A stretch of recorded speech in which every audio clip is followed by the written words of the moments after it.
Out of darkness 1. A strong wind was blowing in from the north. The thick greenery of the forest kept most of its force away from the earth, but the wind that did reach the ground was cold and dry, and it made a lot of noise as it blew through the treetops overhead. The loud rustling of leaves filled the forest. It almost sounded like the whispers of the seashore. Beneath the sound of the wind, the next loudest noise was the slap of footsteps on the forest floor. A hunting party was heading home. The hunters numbered 8. They moved through the greenery with both confident ease and respectful caution. The savage dangers of the green didn't scare them, since most of them had been born and raised in the forest. They were all hobgoblins.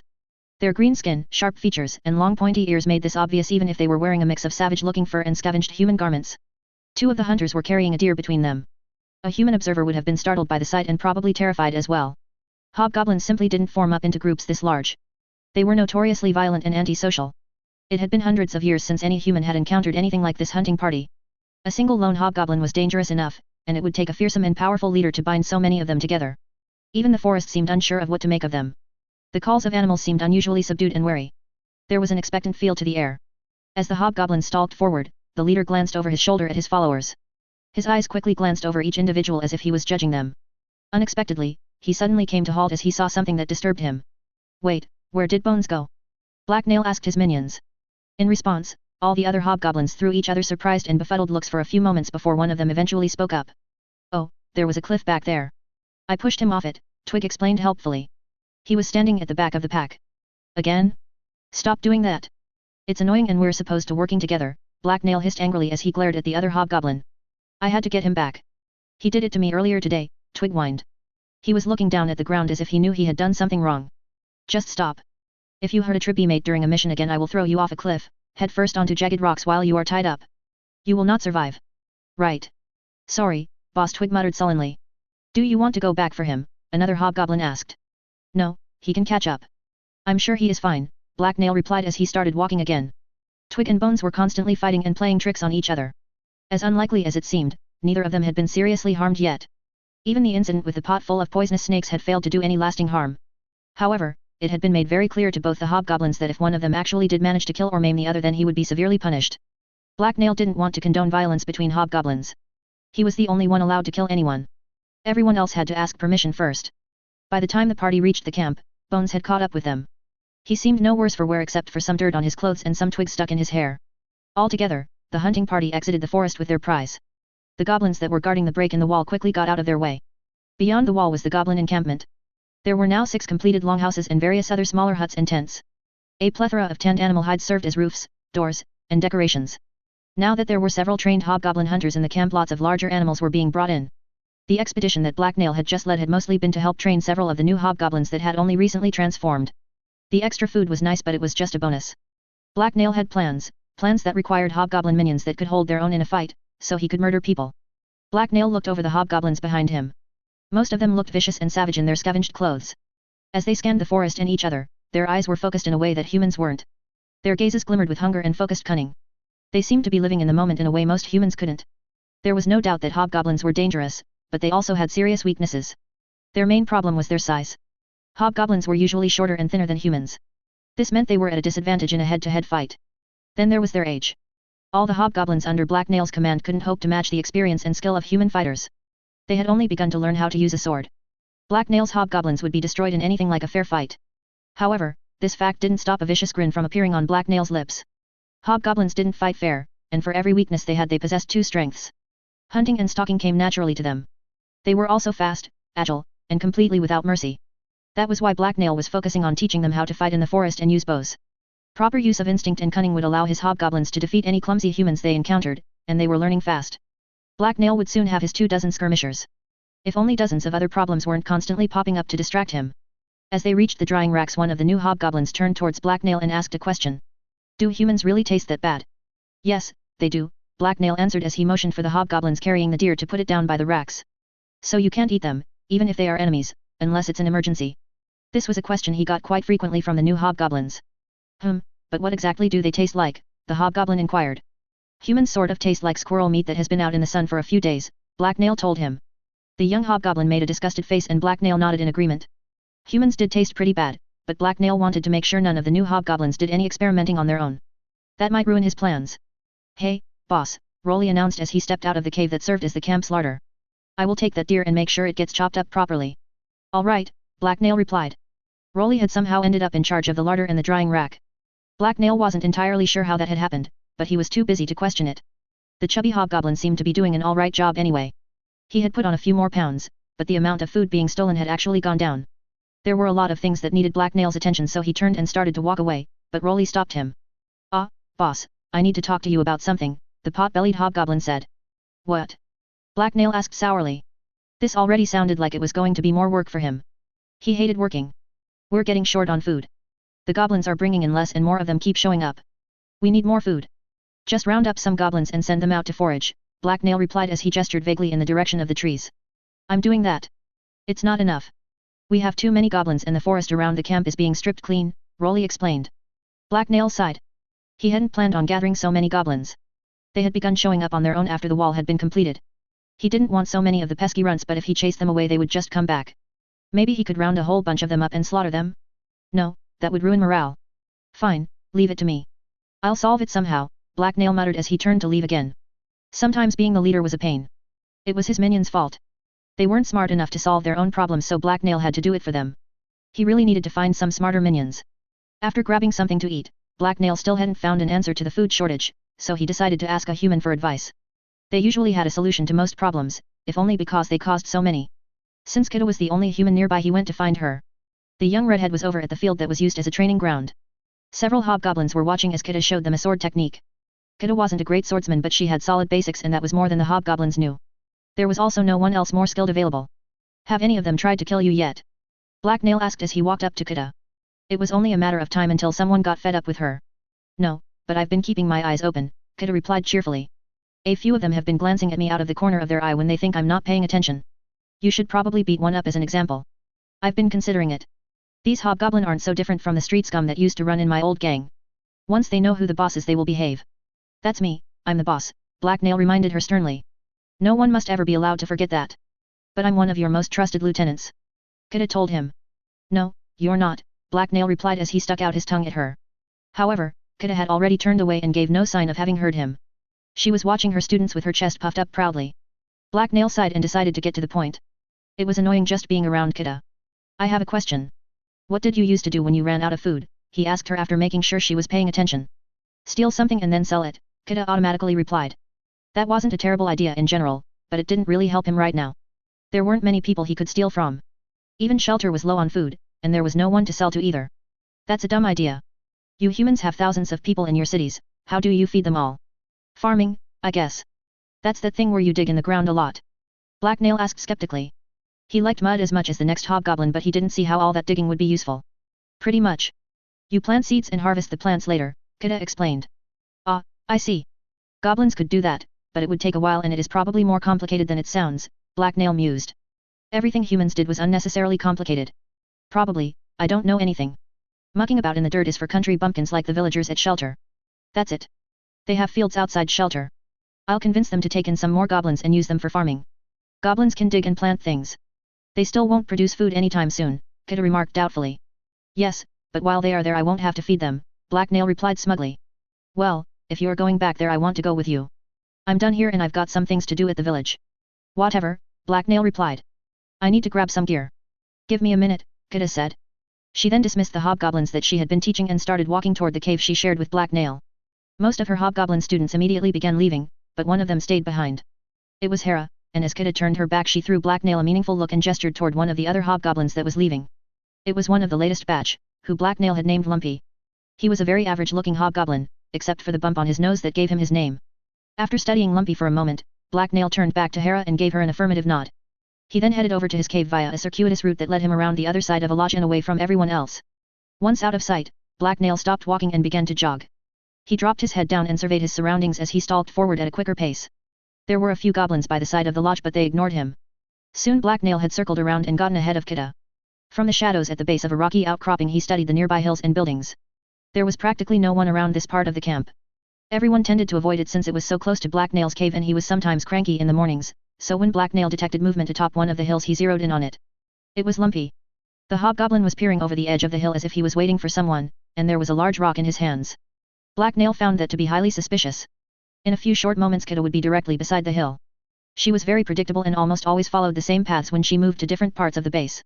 Lumpy had undoubtedly noticed this and taken advantage of it. He was planning on throwing the rock from out of sight and then running away. His scent would be hard to distinguish among all the other goblins and there were ways to hide it. If it hit, a stone that size would cave in Kita's skull.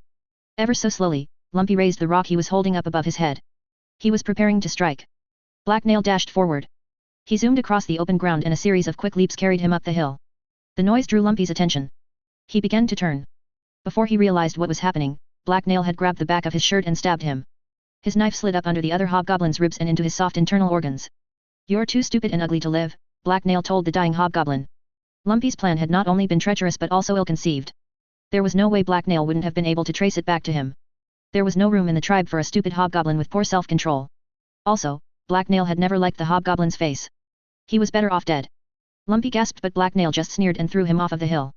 His body bounced as it hit all the rocks on the way down, and it left a trail of blood on the rocks before coming to a stop in front of a very surprised Kita.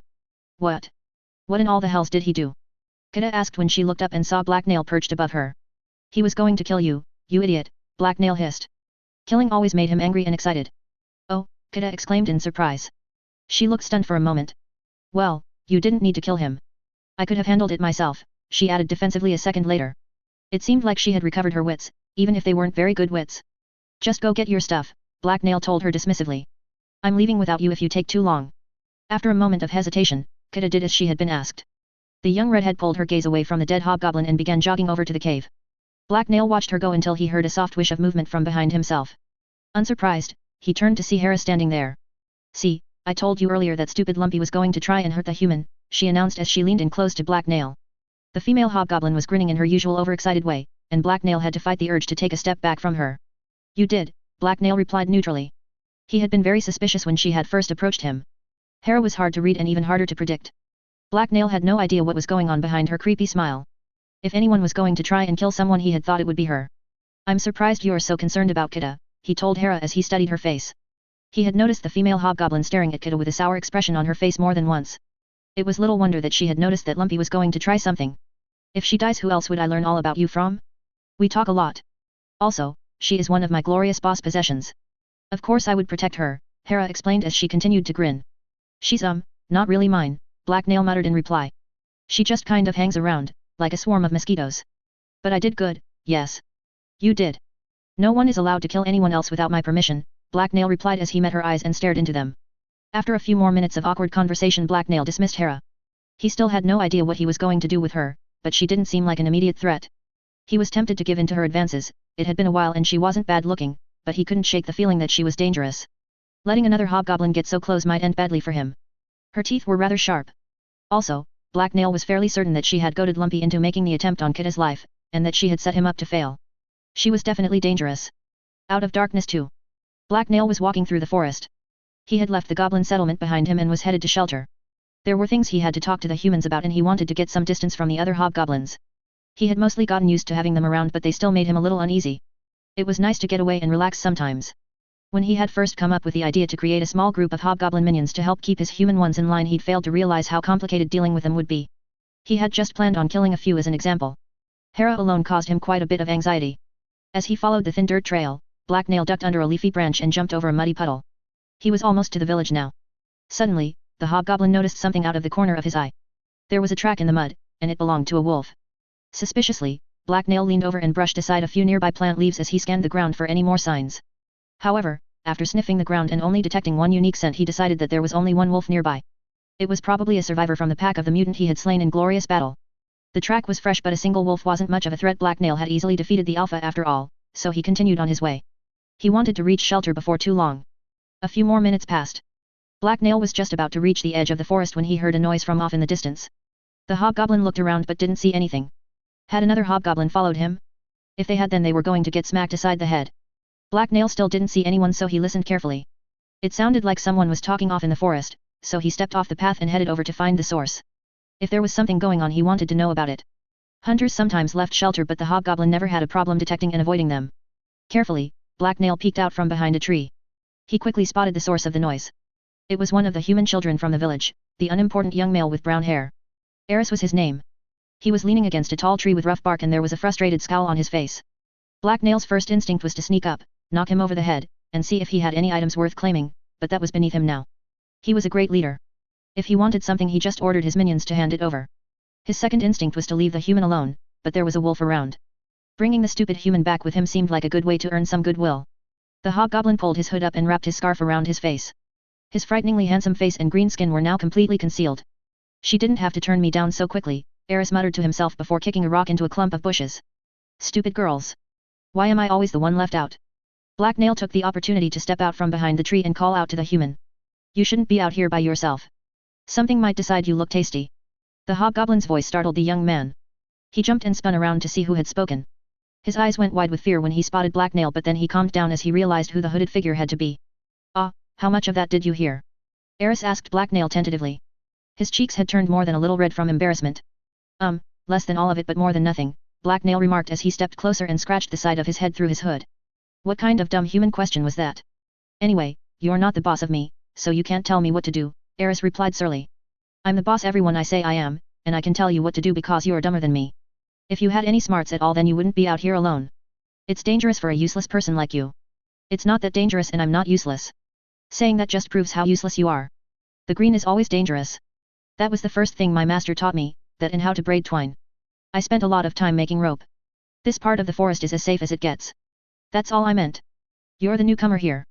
I've lived here my entire life, asshole, Eris huffed in reply. So you know there are hungry wolves about? I just found some fresh tracks, but if you think it's safe you can stay here, youngling, Black Nail countered. If the annoying little human wanted to die then Black Nail wasn't going to go out of his way to save him. Just follow me. I will take you back to shelter, Black Nail told him as he stopped in front of the young man and motioned in the direction of the village. The sooner he got this young idiot back to the village the less he would have to listen to his drivel. Fine, but how much of what I said earlier did you hear? You were whining about girls, Black Nail replied without interest as he turned and started walking again. Eris winced and reddened again at Black Nail's blunt response but he didn't deny it. It's just that Joan hasn't had any time to do anything with me for the past while. She's always busy doing some stupid pottery stuff or getting up to the gods know what with Kita, the young man explained. I didn't ask. I've barely seen her for days. We grew up together and Kita is just a newcomer, a total stranger. Eris continued as if Black Nail hadn't said anything. Why do you people keep telling me these things? Black Nail asked.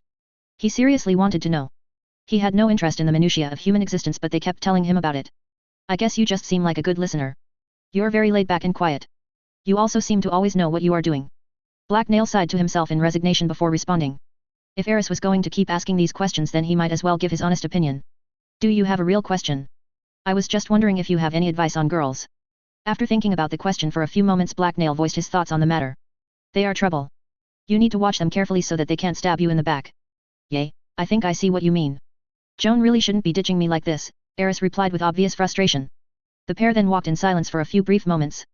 Black Nail didn't think Eris had really understood what he'd meant. So Black Nail, I'd like to go with you, the young man asked after a few all too brief seconds. Probably, getting back to the village will be much safer with me. No, I mean when you leave the shelter. You want to go to my camp? No, when you leave the village for good. I want to accompany you and your friends when you go south. I know you will be leaving eventually. Sure. Really? Yay, I could always use another human minion. Why did you just mention the fact that I'm human? Because you are? I guess that's true, but you're still weird. Also, you're not supposed to agree with me. You're supposed to tell me to stay in the village and do as the elders tell me. Why would I do that? Will the elders kill either of us if we disobey them? No. They will probably just scold me and give me chores. Then what they want doesn't matter. You should do whatever helps me the most. Black Nail would kill people who disobeyed him. You're very honest. Always. I was taught that lying to people you don't intend to kill is a bad idea. It makes you look bad, Black Nail explained as he nodded sagely. The other trick was lying in such a way that you never got caught. Black Nail was an expert at that. When they reached the village gate Black Nail parted with the heiress and went to find Tannen. As he was walking through the village, he spotted a goblin sitting on a barrel. It was right out in the open and appeared to simply be resting as it leisurely looked around. An older village woman passed it by and didn't give it a second glance. It seemed like the goblins had already been completely accepted by the villagers. That was good. It would make talking to Tannen much easier. It only took Black Nail a few minutes to find Tannen. The village elder was talking to some men in the village center. Black Nail waited for them to leave before approaching. Much to Black Nail's surprise, it didn't take much effort to convince Tannen to try using the goblins as farm laborers. Tannen seemed impressed by what the goblins had managed so far. You know, that's a clever idea you got there. I've been trying to figure out how to get some of the old worked lands productive again, Tannen explained enthusiastically. The fact that year after year the fields have been getting smaller has been weighing down on me like a fat sow. We just haven't had the manpower we need to keep the forest back. Goblins can definitely help you there. Being forced to do simple repetitive things is their specialty. They can also dig well. The labor is nice, but it's the increased safety that really intrigues me. Tannen explained. We can't afford to lose any villagers to the dangers of the forest, but if we use goblins to do most the dangerous work. Exactly, they're also great that way. There are always more goblins. Black Nail agreed. Yes, I think this is a great idea with lots of potential, Tannen replied as he nodded along happily. Thank you for suggesting it, it sounds so crazy that I would have never come up with it myself. However, the goblins you got us have proven so useful as pest control already. There hasn't been a single loss of stores since they settled in. Some people are even teaching them tricks. Goblins can do a lot. They even use them to clean sewers in some places. I know a lot about that. I thought you said your master was the one who started training goblins. He was, but I'm from the south and I've seen them work there. Oh, where exactly do you hail from? Black Nail stiffened. He had been telling the truth. He really did come from a city in the south. He had spent most of his life there, but he had no idea what it was called. Names hadn't mattered much to him back then. Southman Town, he suggested. I've never heard of it, Tannen replied dryly. Well, they have big sewers there and they use goblins to clean them. They keep the rats out. Rats are tasty, if you're a goblin, which I'm not. You're right, Tannen replied uncertainly. There was an awkward silence as Black Nail and him stared at each other for a few moments. Hey, Black Nail. There you are, someone suddenly yelled from off to one side. The hobgoblin turned to see Geralt and another bandit coming down the street towards him. Looking closer, Black Nail realized that the second man was beardy. He had simply trimmed his beard so that it was much smaller now. We need to talk to you, Geralt announced as he walked over. I'll just leave you fellows alone then. I got business of my own I need to get to, Tannen remarked before nodding politely and wandering off. That left Black Nail alone until the other two bandits got to him. He considered running off for a second, but swiftly discarded that idea. He had a good idea of what Geralt had wanted, and it wouldn't be problem. Black Nail's plan was already in motion. Hello, friends, Black Nail said as he waved at the newcomers. It's about time you showed up, Beardy growled. We've been waiting around here forever. I've been busy. Surviving in the green is hard. You need to do a lot of difficult hunting and stuff, Black Nail replied as he shrugged indifferently. Still, it was beginning to look like you were avoiding us, Geralt had told him. We've been wanting to talk to you, but when you do enter the village you always slip away without contacting me or any of the others. You could just ask Kita. We're not going to have a serious conversation by passing messages through that maniac. Every new dawn that sees her still alive is a minor marvel, Beardy commented as he glowered. This is serious, is it? Black Nail asked innocently. This caused Beardy's frown to deepen, but that had been the point. It was fun to needle him. It's serious enough. You're our band's ranger and an important part of our group. We need to be able to reach you, Geralt had told him. I'm the leader, so that's very true. Now what do you want, my faithful minions? Geralt had rubbed his forehead and looked down for a second. Beardy just grunted in annoyance. Their reactions continued to amuse the hobgoblin. He had to stifle a smile. Humans could be so predictable. They always thought they were smarter than him. A moment later, Beardy threw Geralt a meaningful look that seemed to say that the other man should do the talking. We've been here in this little backwater village long enough. It's time to leave. We've managed to repair our gear and gather supplies so there is no reason to stick around any longer, Geralt had said. Exactly. It's time to hit the road, Beardy interjected. Right now? Black Nail asked with fake confusion. No, in a day or two. We just need to make sure you're ready to guide us, and lead us. And don't tell anyone about this. We plan on slipping away at the crack of dawn when the village is asleep. They might get upset if they find out, and there is no reason to upset them, Beardy added. All right, if that's what you want. I'm tired of this place as well. I want to go somewhere with a better selection of cheese, and I'm sick of staying out in the forest where I have to hunt. Ugh, camping is so much work, Black Nail told them as he scowled in distaste and kicked the ground for extra effect. He was fine with the bandits' plan. They had said exactly what he thought they were going to say and he had already accounted for their actions. The third phase, or was it the fourth, of Black Nail's ingenious plan would probably kick in before the date of departure, and if not then Black Nail could just stall them. It wasn't like they could go anywhere without him. It might be amusing to fake an injury or something. I'm glad you agree with our unworthy idea, wise leader, Beardy remarked as he rolled his eyes. Black Nail suspected he was being sarcastic. It's nice to finally have a plan in place, Geralt had said as he smiled cheerfully. I was afraid I was never going to feel the sweet taste of fine wine on the tip of my tongue ever again. Yes, it is nice to have a plan. You can accomplish anything, and kill anyone, if you have a good plan, no matter how long it takes, Black Nail replied as he pulled down his scarf and gave the bandits a vicious smile that revealed all his teeth. He couldn't help but gloat a little. He had been bottling in his feelings for so long. He wanted to kill. This statement didn't appear to please either of the bandits. Geralt grinned back uncertainly and Beardy's face went carefully neutral. He seemed to be thinking something over. Black Nail, what is it that you actually want? I just realized that I don't know. Geralt asked a second later. I just want to help you, the hobgoblin answered as he spread his hands out in a friendly manner. His humans just didn't know what they really needed. It was lucky for them that their leader did. That is incredibly unlikely, Beardy muttered to himself sourly. Suddenly, there was bout of yelling from the direction of the village gate. It was swiftly followed by the sound of a horn. The long bellow echoed out over the roofs of the village, and immediately drew everyone's attention. They all turned to look toward the gate. What was that? Geralt asked. Since neither of his companions knew, the trio quickly decided to head for the gate and find out. No one blew a horn like that for no reason. Before they got to their destination they encountered Tannen. He was huddled with a dozen other men from the village. They all looked uneasy and upset. What's going on? Geralt asked them as they jogged over. That was our warning horn. There is a large group of armed men crossing the field, and they look about as friendly as a troll with an arrow up its ass, Tannen cursed. His face was uncharacteristically pale and there was a fearful tremor to his voice.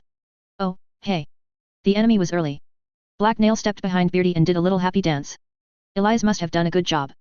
That man deserved a reward. Black Nail hoped he was still alive. Out of darkness 3. The long bellowing sound of the warning horn rang out over the village of Shelter. Its unusual cadence seemed to vibrate in people's bones and put them on edge. Geralt, Beardy, and Black Nail followed Tannen and the other villagers over to the town gate. Everyone was talking to each other as they strode purposely forward. The air was thick with tension and everyone looked fearful and nervous. Black Nail was at the very back and there was a cheerful spring in his step as he skipped along after the humans. This was going to be great fun.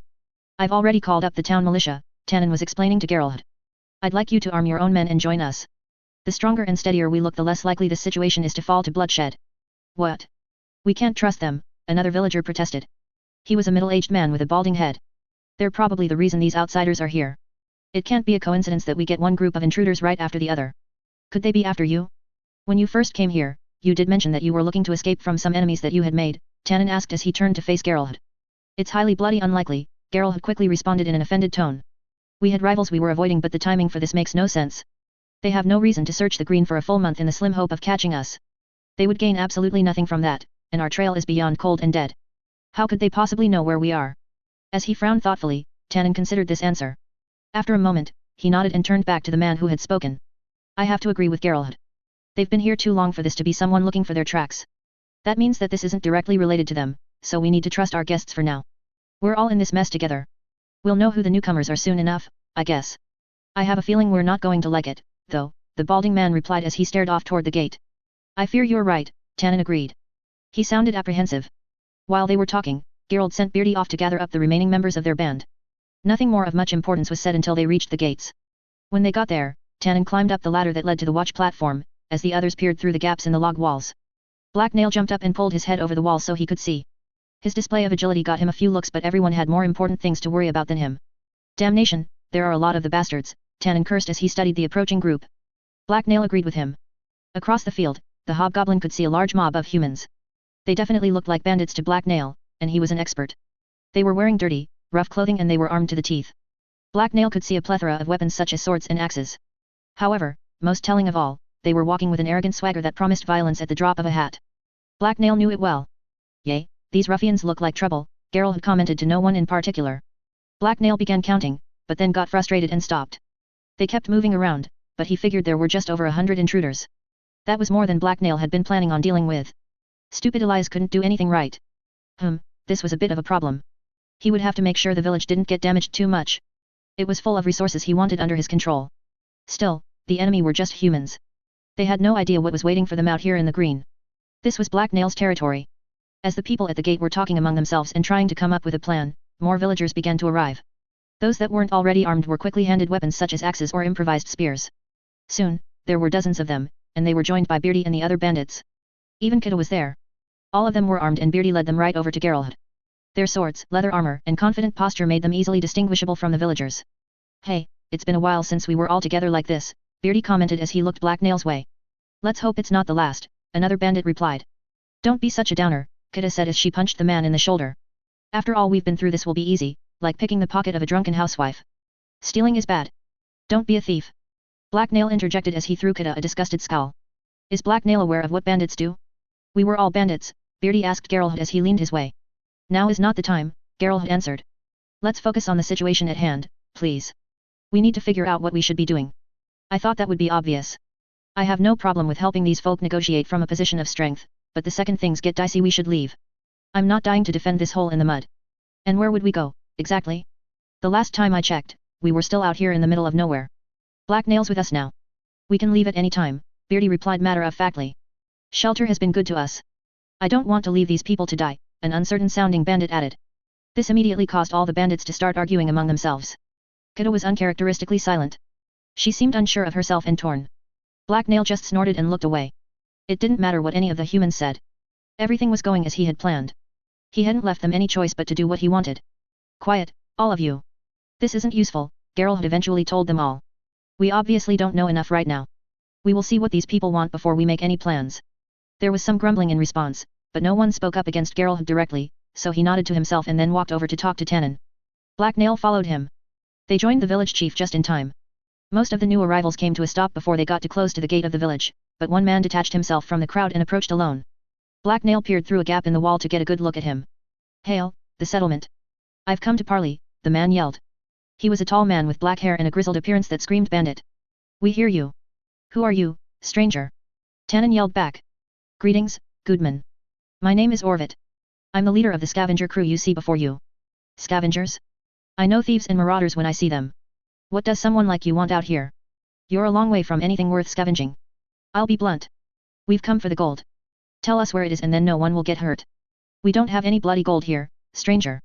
You're confused. Don't lie to me, old man. I've seen the nuggets myself, and this is right where it is supposed to be. There was silence from Tannen for a few moments. He looked confused and he took a while to think before replying. Give me a minute. I need to discuss this with some others. Fine, but we're not going anywhere until we get the location of that gold mine. We will storm your pathetic little village if we have to. Don't think we won't. Tannen immediately called over a pair of villagers and Geralt. Does anyone here have any idea what these idiots are talking about? They mentioned a gold mine. If any of my band knew where a gold mine was we would have left ages ago and be living it up in a city somewhere, Geralt had told him. Wait, maybe that's why the others left, Beardy guessed. You think they found gold and decided they didn't want to share it? Maybe, and then they ran into these bastards. I told you these outsiders were the cause of all this trouble, the angry villager from before interjected. That doesn't matter right now, Tannen told the man in calm soothing voice. Even if there is gold around these parts, none of us know where it is, so we can't exactly give it to anyone. These scavengers aren't going to like that, Geralt had pointed out. Which means this is most likely going to end in violence, Beardy remarked dryly. Not necessarily. If we present a strong front we could still scare them away. All men are afraid of dying, Tannen told them. You're underestimating the siren call of gold to people like them. If they don't dare attack us directly then they will simply try something else. They won't just leave, Geralt had replied. It would be bothersome if they just sit outside our walls and look for a way in. We can't stay in here forever, and if they manage to slip inside during the night they could do a lot of damage, Tannen mused aloud. Can we take them in straight up fight? That might be our best option, one of the village militiamen asked. Charging them would be a rather large tactical mistake, Geralt had said. It looks like your militia and the men with me are about equal in numbers to Orvit's force, but they are better armed and trained than your militia. We'd take heavy casualties if we managed to win the day at all. Defending the wall greatly increases our odds. This topic was actually something Black Nail cared about, so he spoke up. You'd be slaughtered. Don't go out there. But we can't make them attack us when we want them to. I can't have the militia on duty forever, Tannen countered. So what do you want to do, the militia man asked. I'm going to have to try and talk to them again. Maybe I can convince them that we don't have any gold. That's a terrible idea, Beardy told him as he rolled his eyes disdainfully. It's also stupid. They might kill you, Black Nail added. He didn't want Tannen talking to the scavengers too much, he might learn more than he was supposed to. That would be awkward. Nonetheless, I have to at least try to resolve this peacefully. The cost of violence would be too high for shelter to survive, Tannen replied. We need every man and woman alive. Several villagers tried to talk him out of it, but they were unsuccessful. Black Nail scowled, as Tannen ordered the gates opened a crack and stepped out to talk to Orvit again. Geralt had also volunteered to go with him and represent the former bandits. You need someone who can actually fight, Black Nail remarked as he stepped out after them. He wanted to be close in case he had to intervene or steer the conversation. Orvit and two of his lieutenants met them halfway. They were about 50 feet from both the gate and the rest of the scavengers. They were on a path of hardened dirt and sparse grass that ran through the village's fields. Have you decided to stop holding out on me? Orvit asked them. I wasn't holding out on you. No one in my village knows anything about any gold, Tannen tried to explain calmly. That's not what I heard, Orvit replied as he reached into a pouch and pulled out a small golden nugget. My source says that the village chief knows about the mine, and he's been right about everything else so far. Black Nail smiled to himself. He remembered telling Elias to say that. It had been a smart idea, not that he had any other kind. Attacking us won't gain you anything, Tannen told Orvit. Maybe I don't need to attack your precious village, Orvit replied as he suddenly drew his blade. You're the one who supposedly has the answers I need. Why don't I just get them out of you? Geralt and Tannen were both caught by surprise. They flinched back away from the naked blade. However, Black Nail responded differently. The moment Orvit had touched his weapon Black Nail had started drawing his own, and he was faster. There was a faint whistling sound as the blade sliced through the air. Try anything stupid and I'll cut you deep, Black Nail hissed as he pressed the tip of his sword into Orvit's exposed side. Orvit's 2 guards cursed but couldn't do anything. Black Nail had reacted too quickly for them. Black Nail, we need, Geralt began to say. No, enough talk. We're leaving. Run back to the gate, now, the hobgoblin told him. As Orvit stared at them malevolently, Tannen and Geralt turned to flee back to the village. Black Nail didn't immediately join them. I have a question for you, thief, he told Orvit as he poked him in the side. Ack, what is it, you creepy fiend, the man replied as he glared hatefully at Black Nail. He had his sword out but there was no way he could use it before Black Nail could disembowel him, and he knew it. Do you work for Warwick? I do. You're more informed than an ignorant hick would be, not to mention surprisingly fast with that blade. That means you should know what happens to people who cross the wolf. Let me go now and maybe I'll show you mercy. Black Nail didn't bother replying. He just smiled and kicked Orvit so that the man smashed into one of his guards and they both fell. Then Black Nail immediately dashed away. The remaining guard took a step after him but the hobgoblin was already halfway back to gate. He was a very fast runner. I'll get my hands on that gold. Those shoddy walls of yours won't stop me, Orvit yelled as Black Nail pushed Tannen and Geralt through the gate and then followed them. The gate thudded to a close behind them, and there was an uproar as all the villagers tried to talk at the same time. They sounded distressed and excited. Half of them seemed to want to run away or hide in their homes and the other half wanted to charge Orvit's band. They were all stupid. I haven't run like that in years, Tannen remarked in between deep breaths. He was red in the face and looked exhausted. Thanks for having my back, Black Nail. No problem. I couldn't let you die, the hobgoblin replied. It was a simple statement of fact. What do we do now? One of the village militia leaders asked Tannen. He sounded more than a little fearful. Whatever we do, I don't think we can reason with this Orvit fellow, so let's keep these gates closed, Geralt had said. There was more yelling from all the humans, until Tannen silenced them all. Quiet down, all of you. This is important. What are the scavengers doing now? He asked the sentries atop the wall. They aren't advancing. Their leader rejoined the rest of his men and they seemed to be organizing something, the lookout answered him. Damnation, I almost wish they were attacking. We could get this over with, Tannen cursed. What do we do now? A villager asked. I don't know, Geralt commented. There has to be some way to prevent shelter from being destroyed, Tannen exclaimed angrily. We've spent too many years struggling to keep this place alive, through plague and famine. I'm not going to let some asshole who can't accept the fact that we have no hidden caches of gold destroy it. You're the village elder, just tell us what you need, a member of the militia replied. The militia needs to stay on guard in case of an attack, Tannen told him. We can probably repel a frontal assault with ease, but the wall around this village wasn't meant to keep a determined human enemy out. Come nightfall, they will try to slip through it. I wish I had an answer for that, but I don't. I'd do anything for a solution. Black Nail was really liking the aura of desperation most the humans had. It was so strong he could smell it. Yes, this would work wonderfully. Now was the time for him to propose his solution and take control of the situation. The hobgoblin coughed loudly enough to get everyone's attention. Would you really do anything for a solution? He asked Tannen as everyone turned to look his way. Yes, the village elder replied hesitantly as he met Black Nail's gaze. He seemed to have detected something off about the question because he looked slightly suspicious. Good, because I could kill Orvit and his men for you. You could? There are a lot of them and only one of you, Tannen replied as he tried to see past the hobgoblin's disguise.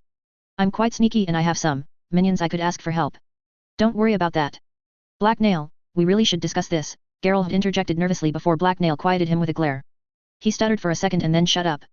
If you pay my price I will save your people. Would you really do anything? Black Nail asked as he turned back to Tannen. I would, but I still don't see how you could possibly do what you say you can. I can do it because of what I am, the hobgoblin replied as he pulled his hood down and removed his scarf so that his face was visible. Out of darkness 4. The brown cloth of Black Nail's hood fell down to his shoulders. He then pulled off the scarf covering the front of his face. This meant the hobgoblin's green visage was plain for everyone to see. His long pointy ears and nose were clearly inhuman, and there were 2 short horns rising from his bald head. He sure was handsome. There were gasps of surprise and horror from some of the nearby residents of shelter. The closest villagers stepped back and some of the militia raised their weapons defensively. Black Nail gave them his best friendly smile, but made an effort not to show his teeth. Some humans found them intimidating. What in the deepest of hells is this? Tannen cursed. He looked shocked and more than a little angry. It's my face, Black Nail replied matter-of-factly. Why are you green? One of the villagers asked. He sounded shocked. Ugh, really? Stupid ignorant hicks, one of the bandits with Geralt mumbled. I'm a hobgoblin, Black Anil explained for the people that didn't get it. Humans sometimes needed a few moments for their brains to start working. There were more murmurs now, and they sounded angrier. A lot of the villagers were glaring at him with hate in their eyes. That wasn't good, but things were going the way Black Nail had expected them to. The sudden appearance of a hobgoblin in their midst had shocked and scared the villagers. They were reacting defensively and working themselves up into a state of uncontrolled anger and fear, not that there was much difference for humans. Luckily, Black Nail had a plan in action to counter this. Magic. Before coming here, Black Nail had met with Imp and asked about making elixir. The fight with the Alpha had used up his supply. Imp couldn't do it, however it turned out that the hobgoblin mage did have a vial of Black Nail's elixir on hand. He had taken it from Mahedium's lair after Warwick's attack.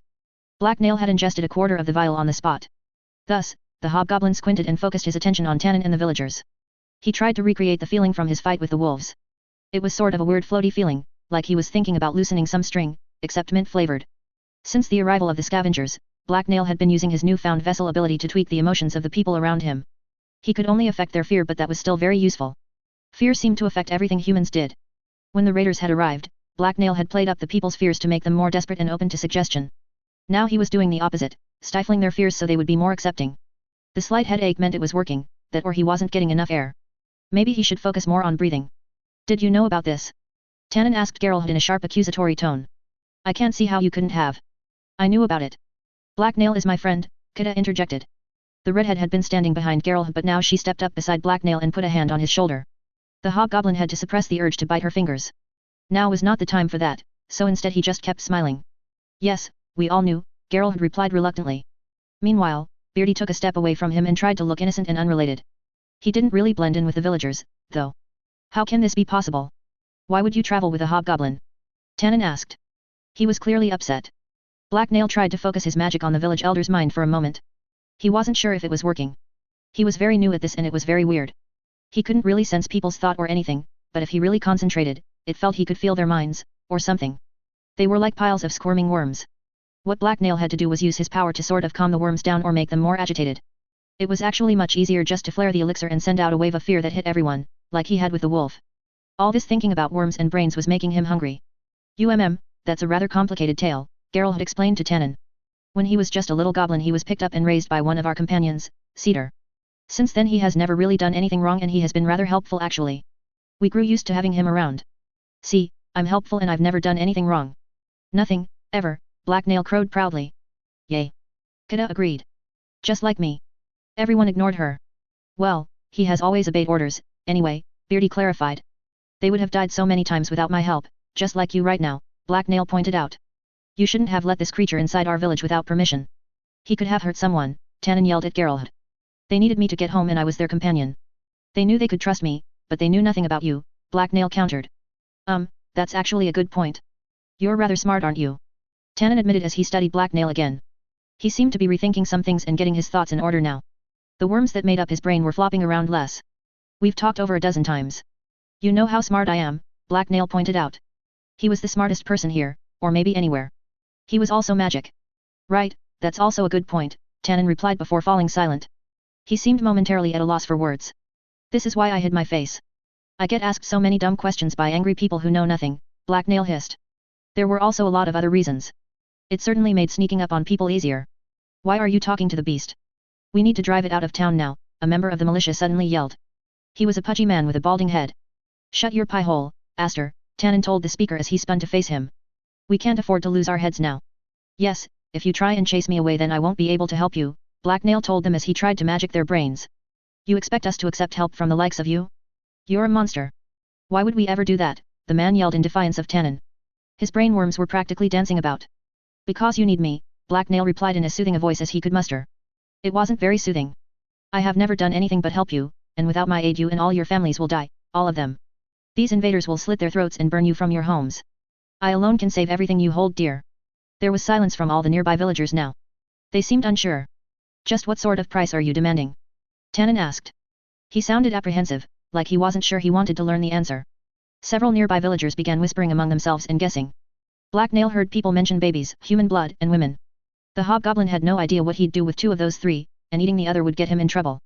I just want a few simple things. Nothing bad. Black Nail said. Like what? Tannen asked.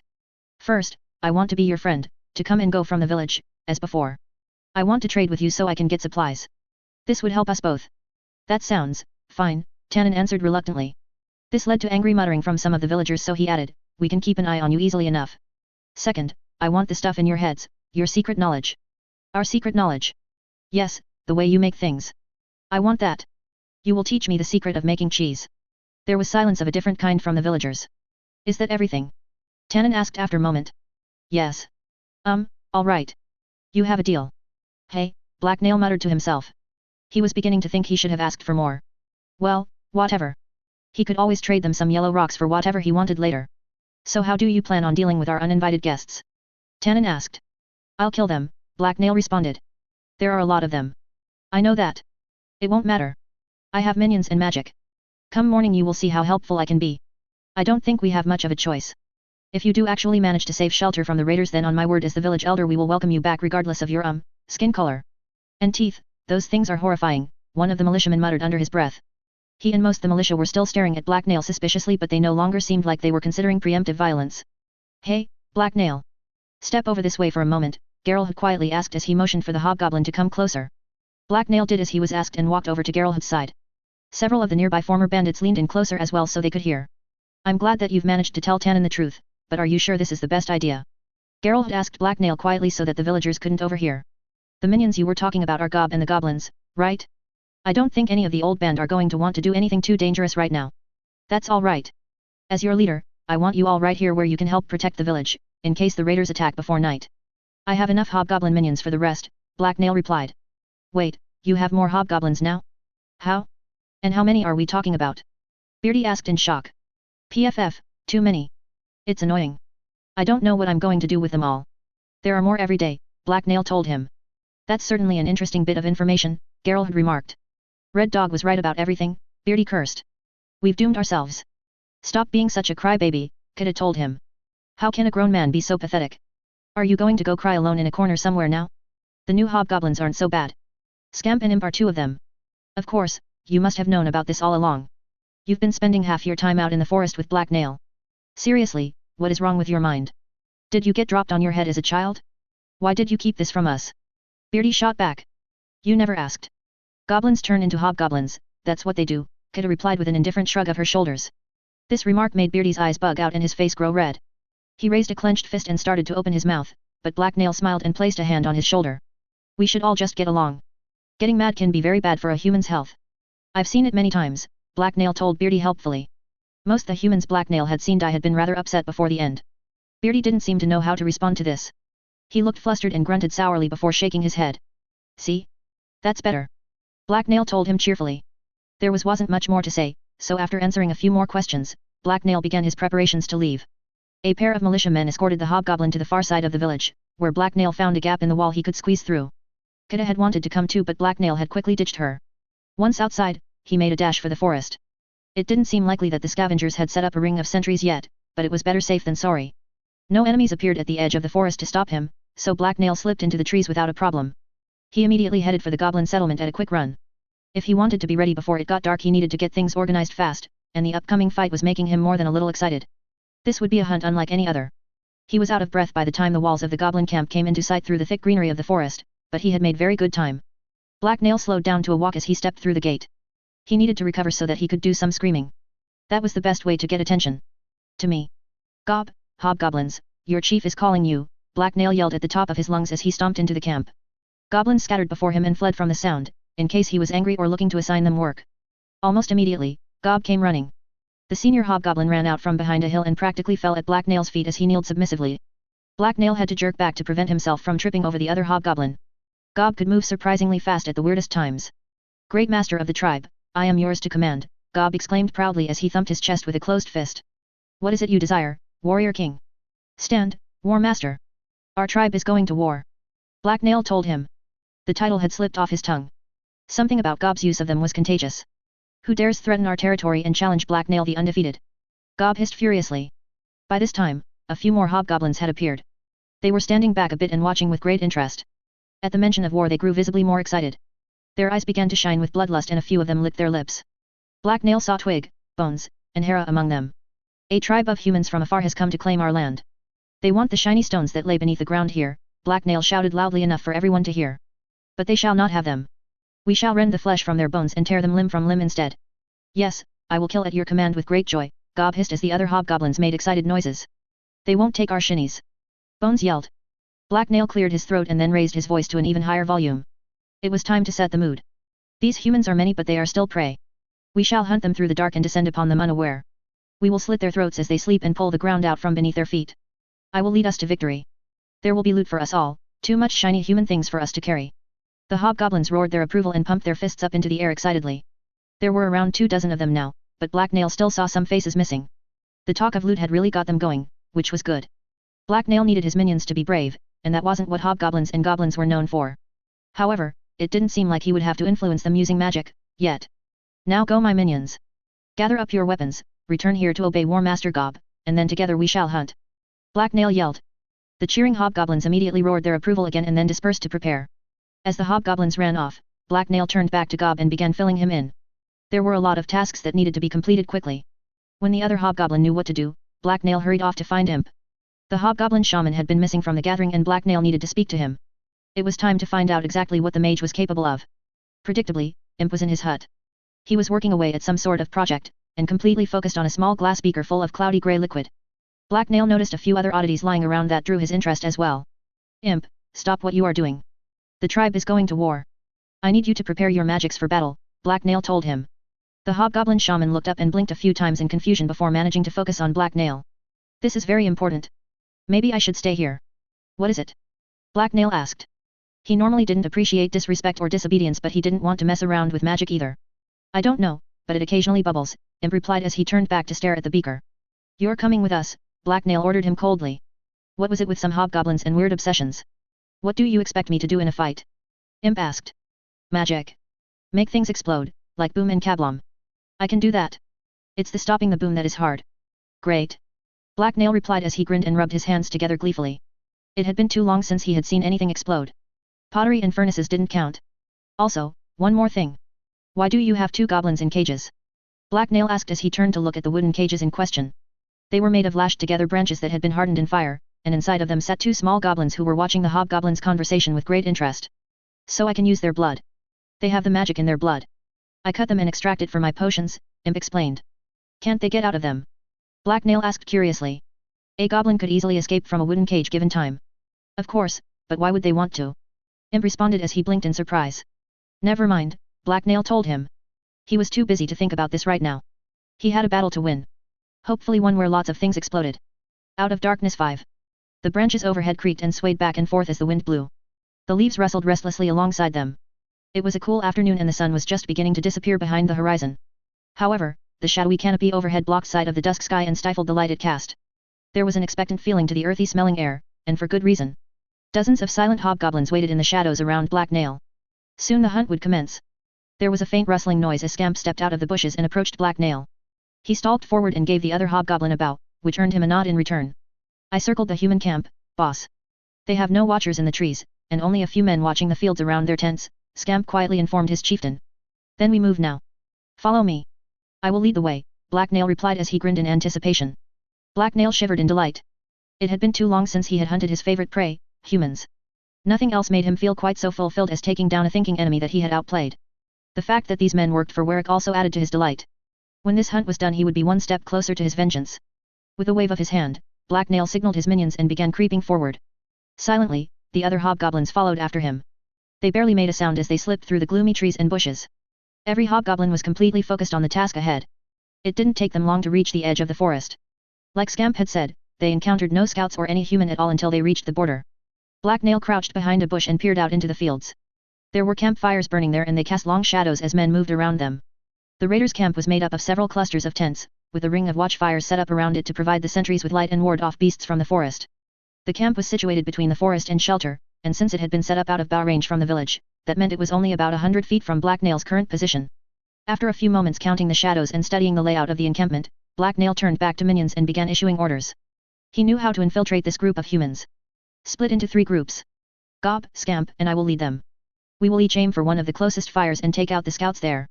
You will then leave behind imposters to replace the scouts and cover our exit, as the others move in deeper. Remember to withdraw when you hear the signal, he told them. There were murmurs and nods of acceptance from the listening hobgoblins.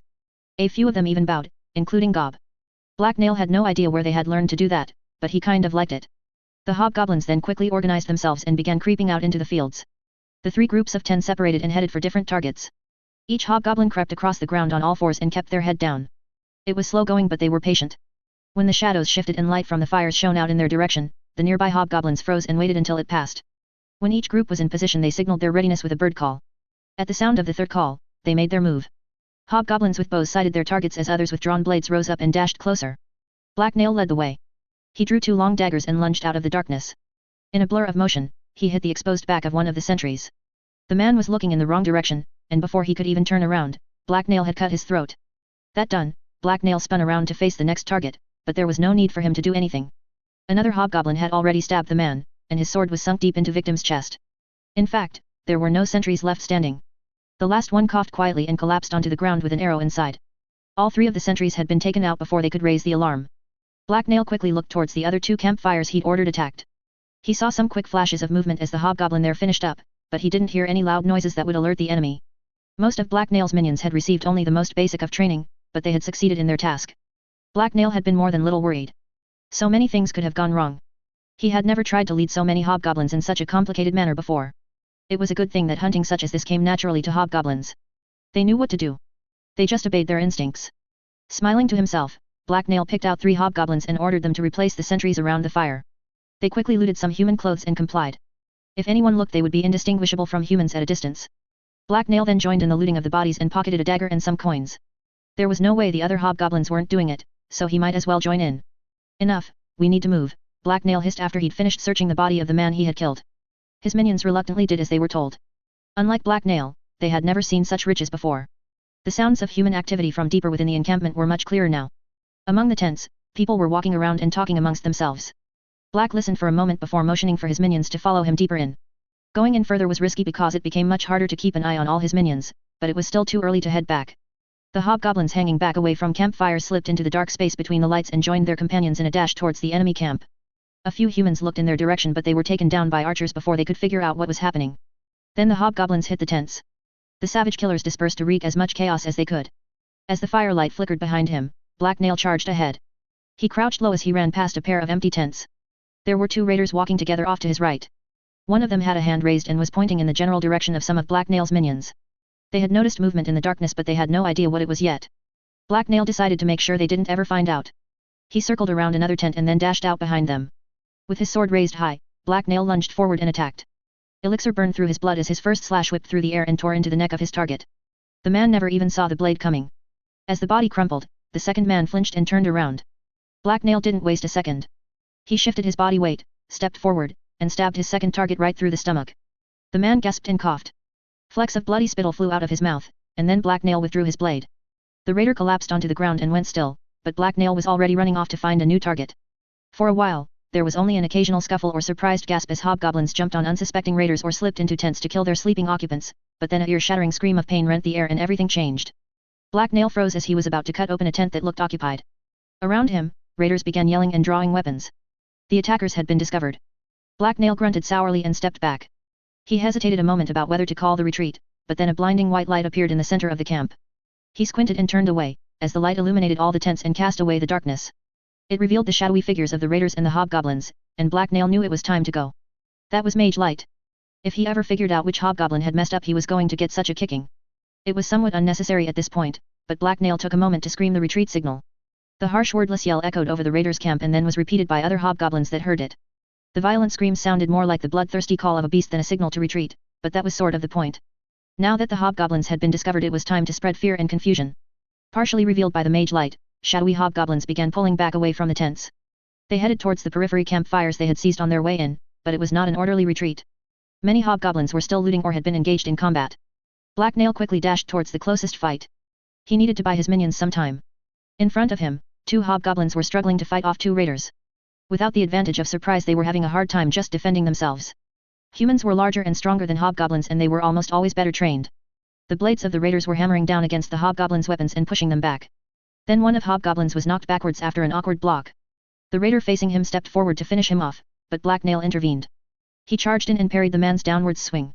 There was a metallic clang as the blades met, and then Black Nail twisted around and launched an attack of his own that forced the man back. Retreat. I got this, Black Nail hissed at his minions as he took a swipe at the second man. Both hobgoblins immediately jumped back and ran away, which annoyed Black Nail a little. They could have at least thanked him. Black Nail's sour thoughts were interrupted when his opponents attacked again. He parried one slash and sidestepped the other. There were more and more raiders appearing, so Black Nail knew he had to hurry. He would soon be swamped by angry humans. Thus, Black Nail readied himself. The raider to his left slashed at his head while the other waited for an opening. Just as he blocked the blow, Black Nail met both the raiders' gazes and then blasted them with fear. He reached down into himself and pushed the burning power of elixir out at them. Instantly, the raiders' minds trembled and they flinched. Fear was plain on their faces as they went stiff. That was all the opening Black Nail needed. He knocked away the blade of the man who had just attacked him and twisted his own sword around into a slash at the other raider. Caught off guard, the raider couldn't stop the blade from slicing deep into his shoulder. Demon piss, the man swore as he stumbled back and dropped his weapon. The remaining raider raised his blade defensively to block a new attack by Black Nail. It was a clumsy maneuver. He still hadn't recovered from the terror attack, so Black Nail had no problem using leverage to force the blade aside and stab the man in the chest. Black Nail then tugged his weapon loose and jumped on the fallen raider. A few savage chops later he was dead as well. "There's one of the intruders," a deep voice yelled. Black Nail looked up to see a squad of heavily armed raiders bearing down on him. He quickly sheathed his sword and ran away. As the leader he was too important to risk, unless the situation seemed like fun. Off to one side, a hobgoblin was dodging the wild sword slashes of a raider. It looked like the hobgoblin had a wound on his leg so he couldn't run away. Black Nail took a brief moment to veer over and help. The raider saw him coming and slashed at him, but he dodged under the blow and kicked the man aside. "Go," he told the hobgoblin. As the wounded hobgoblin obeyed, Black Nail looked around. It seemed like there weren't any more of his minions in trouble. All of them were withdrawing towards the forest. However, there were a few laggards. One unconscious hobgoblin was being carried by another and a few others were also moving slowly, either because of injuries or because they were loaded down by loot. Rolly was carrying an entire pile of pots, and was even wearing one on his head. Black Nail had no idea why. To make sure his minions escaped, Black Nail ran over to guard their backs. There were dozens of armed raiders chasing them, and they were only about 24 feet away. "Don't let the bloody fiends escape," a taller man roared as he brandished a sword above his head and led the charge after the fleeing hobgoblins. Sensing that he needed to do something, Black Nail turned and took a deep breath. His cloak whipped behind him as he faced the raiders that were trying to run him down, and then he screamed as loudly as he could. Hatred and hunger poured out from him. "Humans, I am your death. I am Black Nail, the hunter of men. You serve the wolf, but he cannot protect you from me. None of you will ever escape the green. You have gone too deep, and now you are mine," Black Nail yelled. He then let out a deep echoing laugh that was filled to the brim with bloodlust and malevolence, and flared elixir. As the power rolled through him, he boiled it and blasted it outwards so that it slammed into the raiders. The power hit them like a physical wave. Most the raiders slowed and visibly flinched away from Black Nail. A dozen or so jumped back and came to a complete stop, while several even tripped and fell. The entire group of charging raiders fell into chaos as they hit each other and stumbled, and that was when the arrows hit them. The retreating hobgoblins had reached the campfires, and the hobgoblins stationed there were taking the opportunity to cover their companions. Arrows whirred through the air and slammed into the raiders. There were shrieks of pain and half a dozen more of them fell. "Gods damn it all! Keep moving," the enemy leader roared. His words didn't accomplish much. His subordinates had come to complete stop. "You cowardly bitches! Come back here and fight like men," the enraged raider then yelled at Black Nail. "I am no man," Black Nail laughed as he spun around and ran past the campfires. The darkness there engulfed him and he disappeared from sight. The retreating hobgoblin chieftain soon caught up with his minions. They were waiting for him at the edge of the forest. Their slanted pupils shone as they reflected the distant firelight, and most of them had satisfied smiles on their faces. There was no sign of pursuit, although cursing and screams could still be heard from the raiders' camp. "It is done, great leader. We are victorious. All praise to you," Gob said as he stepped out from behind a tree. He didn't look any worse for wear, which was good. Gob was the one hobgoblin that Black Nail couldn't easily replace. "What he said, boss," Scamp added with smile. He had a swollen eye that looked like it had been punched, but he was carrying a new sword and there was a sack slung over his shoulder. All the familiar faces Black Nail remembered seemed to be there. Bones seemed to be unconscious but Twig was supporting him and he was still breathing. It seemed weird to Black Nail that Twig would go out of his way to help his rival, but whatever. Hera and Rolly were present, and both of them had grabbed quite a bit of loot. It didn't seem like they had lost anyone. How many hobgoblins had they started with? That would have probably been a good thing to have learned beforehand. "Did we lose anyone?" he asked his assembled minions. "Maybe," Scamp replied. He sounded uncertain. "Maybe?" Black Nail inquired impatiently. "One of ours died, but we grabbed his corpse, so he's not really lost," Scamp replied as he pointed to a body slumped up against a tree. "Ah, good," Black Nail exclaimed as he nodded in satisfaction. He had ordered them to retrieve any bodies. Humans feared things they didn't understand. If they had a corpse to examine, gloat over, or make into a trophy, their fear would have diminished. Black Nail wanted these servants of Warwick stewing in their own terror as the darkness pressed in around them all night. He wanted to smell their fear on the wind. He wanted them to jump out of their skin every time they heard a twig crack and see hobgoblins in every shadow. Black Nail knew humans and he knew fear. Their terror would sap them of their strength and leave them ripe for plucking. Since all the other stuff was out of the way, Black Nail asked the most important question next. "Now, did any of you find any cheese?" Out of Darkness 6. The dusk raid on the raiders' camp had only yielded one small piece of cheese.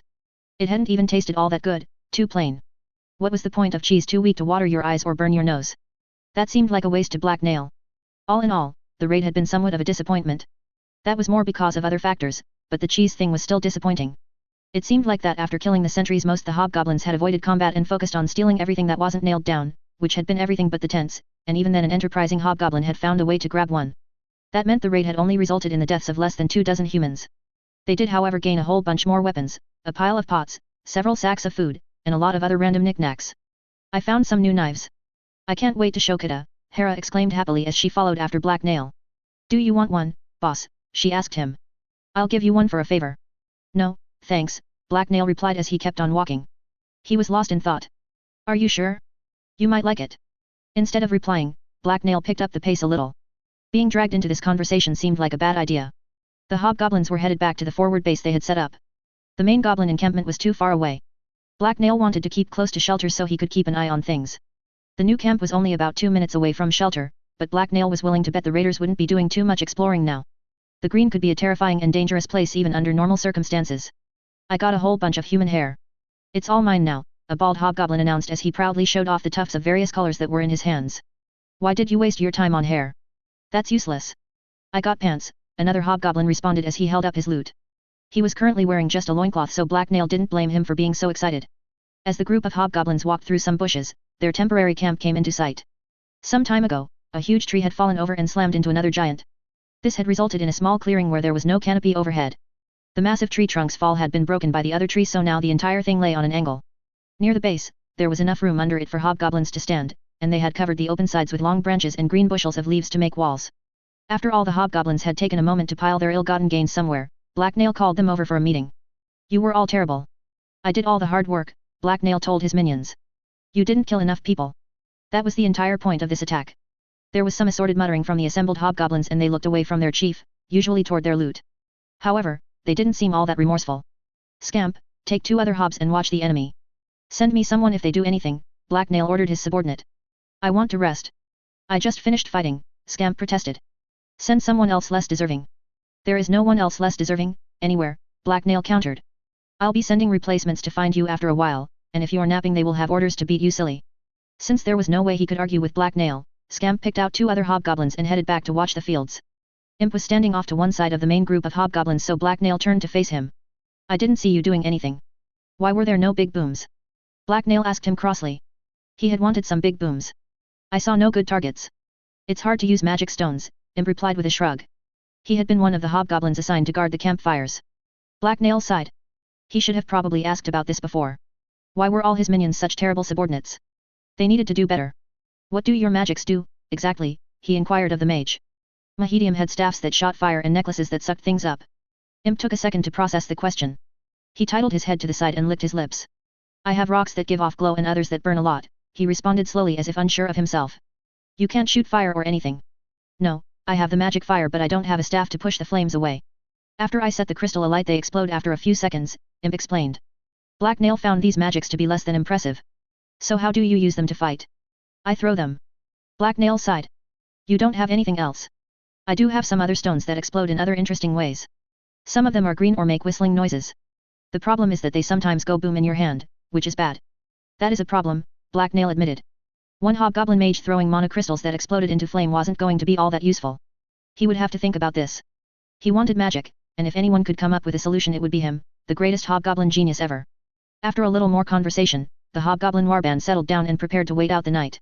Hobgoblins had great low-light vision, but even they couldn't see through the black of night. They set up cots in the crude structure they had built under the fallen tree, and they even built a small fire off to one side where it was shielded from view. When he wasn't dealing with complaints about who deserved what loot, Black Nail caught some sleep. When morning was just beginning to spring to life, Black Nail was up and waiting for it. In the dark of early dawn, he led his warband back to shelter. From atop a tall tree at the edge of the fields he surveyed the raiders' camp. The leafy branch he was perched on swayed ever so slightly beneath him as he counted the tents and men. Black Nail wasn't great at counting but he believed there were still around 100 raiders left. That's too many smelly humans, Black Nail muttered to himself. He would have to work on cutting them down more. The tree trembled a bit more as Black Nail climbed down and rejoined his minions. It was still dark out enough that hobgoblins would have the advantage. The sun hadn't quite appeared on the horizon. It's time to hunt again, he excitedly informed his minions.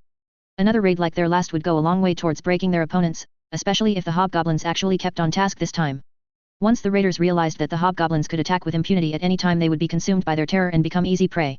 At his command, Black Nail's minions split into 3 groups and slipped out of the forest to launch a new attack. Their targets were the groups of sentries that Black Nail had picked out from up above in the tree. Carefully, the hobgoblins crept across the gloomy fields towards their prey. This time however, things didn't go to plan. Before any of the hobgoblins had reached the sentries, a cry of warning reverberated through the air. Black Nail froze where he was crouched down low against the earth. He looked up to see that the sentries ahead of him were alert and scanning the ground around him. The man beside him had a strung bow in his hands, and there was noise from deeper within the enemy camp. Reinforce the perimeter now. Secondary squads move into position, a sentry yelled. Are the attackers human? You know what some of the others were saying, another raider asked fearfully. The only answer he got was an order from his sergeant to shut up. Miserable slimy slugs, Black Nail cursed. It seemed that the raiders had learned their lesson. They had been caught unaware the first time, but now they were ready for another sneak attack. Frowning furiously, Black Nail signaled to the hobgoblin next to him. His minion nodded, rose up, knocked an arrow to his bow, and then took a shot at the sentry with the bow. The projectile flew straight and true. It whirred through the air and slammed into the archer's chest, knocking him over. Black Nail could have totally made that shot if he had wanted to, but he didn't need to, since he was the leader. Retreat! Black Nail yelled as he rose to his feet. He didn't need to worry about being shot now that the archer was down. As more armed humans appeared to reinforce the sentries, Black Nail and his minions ran back to forest. An arrow flew past them and sank into the ground with a twang, but it missed by several feet. When Black Nail reached the trees he turned back to see that this time the enemy was giving chase. 8 armed and armored raiders were chasing him. Follow me, Black Nail hissed at his minions as he picked up the pace and dove deeper into the forest. The raiders stopped at the edge of the forest and didn't follow, but Black Nail kept going. The humans soon disappeared from sight, and Black Nail veered off towards the base camp. Once he got there, he began pacing back and forth furiously as he waited for the other squads to return. The other hobgoblins avoided him. This mission had not gone well. After a few minutes had passed, Scamp and Gob finally showed up with their minions in tow. One of them was visibly wounded and bleeding from a gash on his arm. What happened? Black Nail hissed as he stomped over to Scamp's side. He highly suspected that if anyone had messed up that it would be Scamp. They saw fingers coming and shot him. Not my fault, Scamp replied warily. He wouldn't meet Black Nail's eyes. And then they shot me, the wounded hobgoblin added. Where is Fingers? Black Nail asked. He dead, Scamp answered matter-of-factly. A sigh escaped Black Nail's lips. Of course he was. The raid had gone even worse than he had thought. They had only killed one human and they lost a hobgoblin. To make matters worse, it was clear that sneak attacks weren't going to work anymore. Black Nail was going to have to come up with an entirely new plan. He really needed to find a subordinate to do this type of thinking for him. He was the leader, so it was beneath him. After helping so the wounded hobgoblins cut shut and applying some herbs to prevent infection, that was another thing he needed to find a competent minion to do. Black Nail sent scouts back to watch the enemy camp. He then took a seat up on top of the huge fallen tree they were camping under. Once up there, he brooded and tried to come up with some ideas. He had promised to take care of the raiders, but it was proving harder than he had thought it would be. When you wanted humans alive they got themselves killed doing something stupid, and when you wanted them dead they defended themselves. It was frustrating. The problem had to be the quality of his minions. The entire point of them was so that Black Nail didn't have to do everything himself, and yet here he was, basically doing everything himself. The sky overhead grew brighter quickly as an hour passed, and then the bushes rustled as one of the scouts returned. Boss, the enemy tribe is moving, the hobgoblin scout shouted as he ran to below Black Nail's perch. The hobgoblin chieftain immediately dropped down and landed on the ground. He shouted out a quick series of orders, grabbed his weapons, and then dashed back over to the fields around shelter. His minions followed right behind him. When he reached the fields he was greeted by the sight of fighting. The enemy had copied Black Nail's idea. They had split into 3 and attacked shelter early in the morning before most people got up. 3 different sections of the wall around shelter were under attack by groups of 20 to 30 heavily armed men. Men with axes were trying to chop their way inside through the wooden palisade while their companions covered them. It looked like they weren't meeting all that much resistance and would soon get inside. Quick, which spot seems weakest? Black Nail asked Scamp. That one, the other hobgoblin replied uncertainly as he pointed to the closest squad of enemies. Black Nail took a moment to study his choice. The men with the axes there had already cut through one post and were in the process of pulling it out of the way so they could climb inside. All right, you better not be wrong, Black Nail said as he motioned for his minions to form up around him. It was time for Black Nail to save the day, again. What is it you wish, wise leader? Gob asked as he stepped up beside him. We're going to run down those outside humans. But it's bright out and they will see us coming. You told us not to fight humans unless we could ambush them, Bones pointed out. The rules change. This will be an entirely new type of surprise. They won't suspect that we will charge right at them, Black Nail replied. There were murmurs of conversation as the hobgoblins thought this over. They didn't sound convinced or enthusiastic. If you don't fight them then you will have to fight me, Black Nail said as he gave his minions a harsh glare.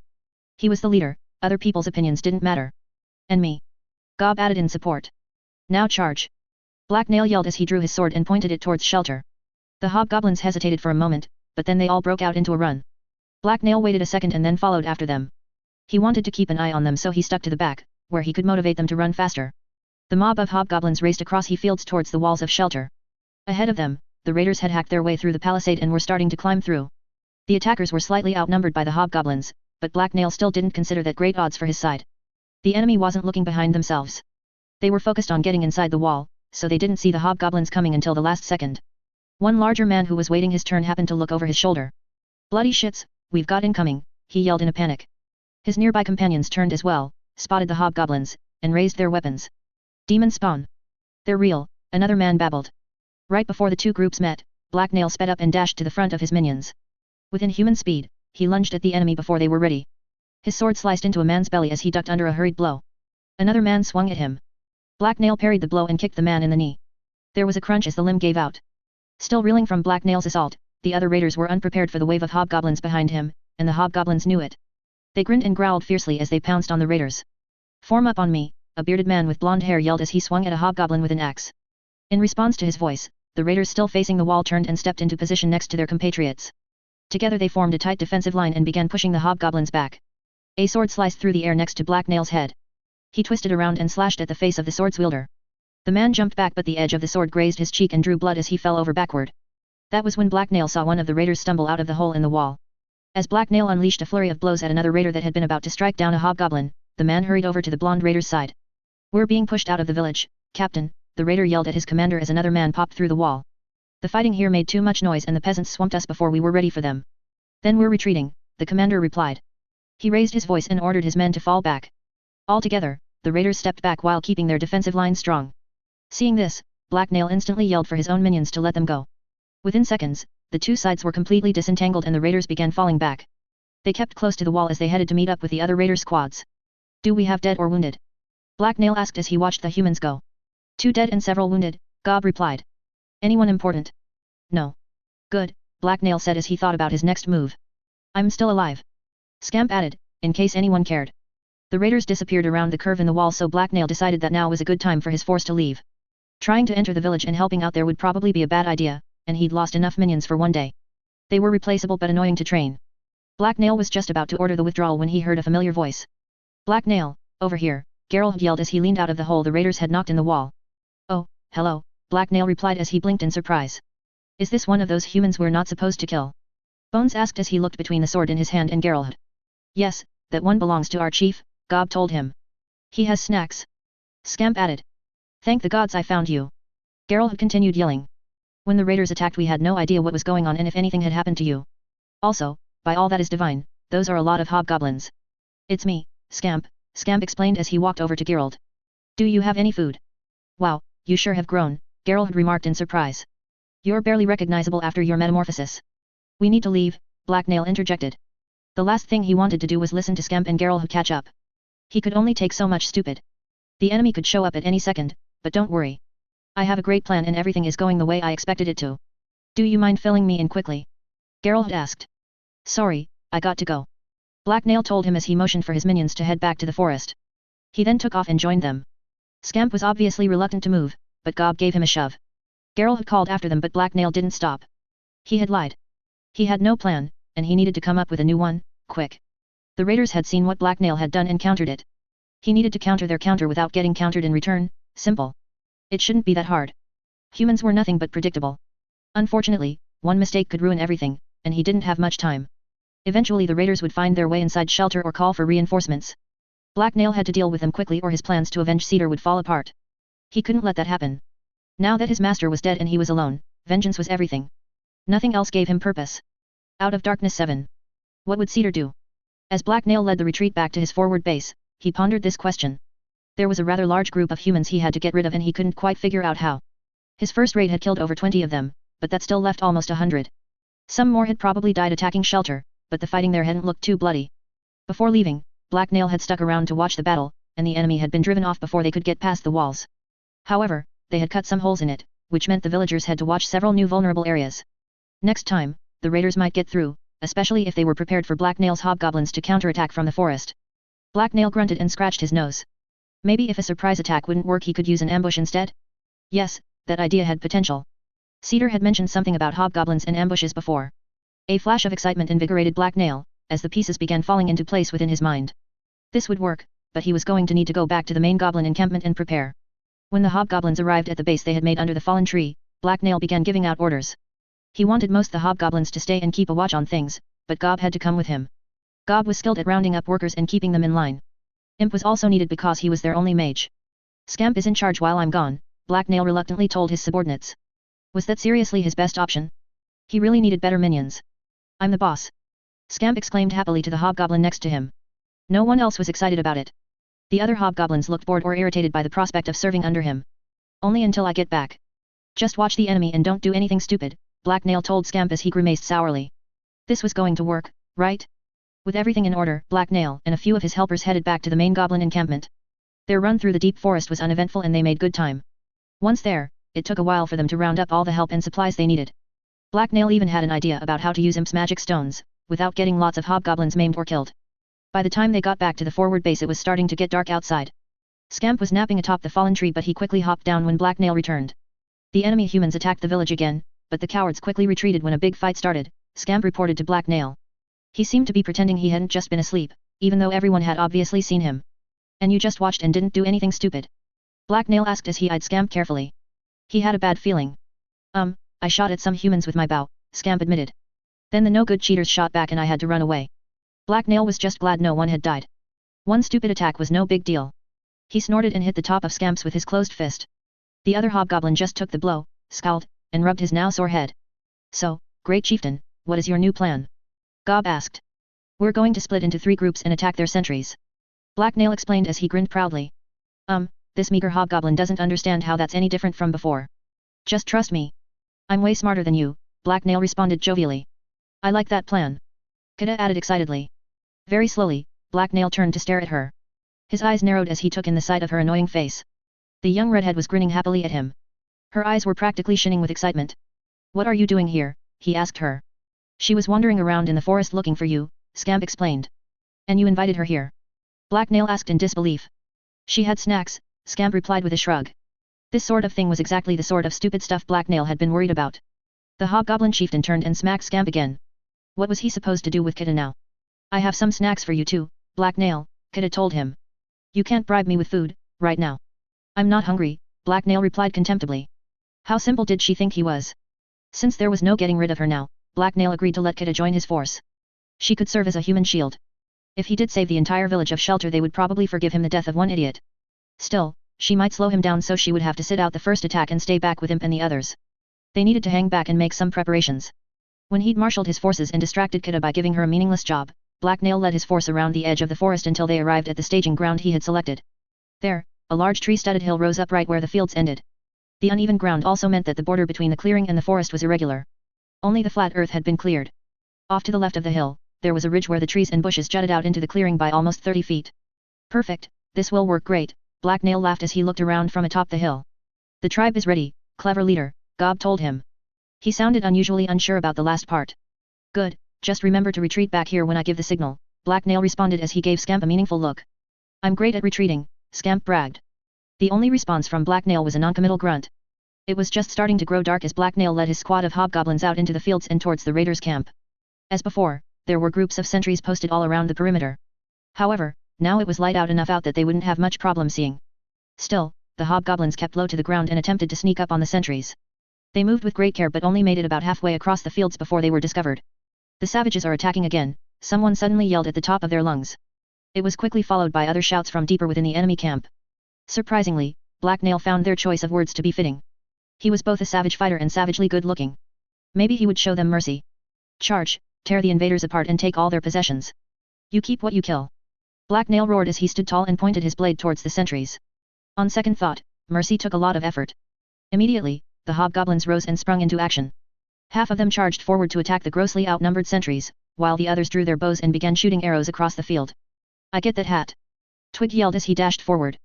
One of the sentries went down as an arrow caught him in the chest, and then the charging hobgoblins overran the other 2. The mob of 7 hobgoblins instantly surrounded their victims and pulled them down. There were pained screams as Black Nail's minions ripped into the men with their claws, and then silence.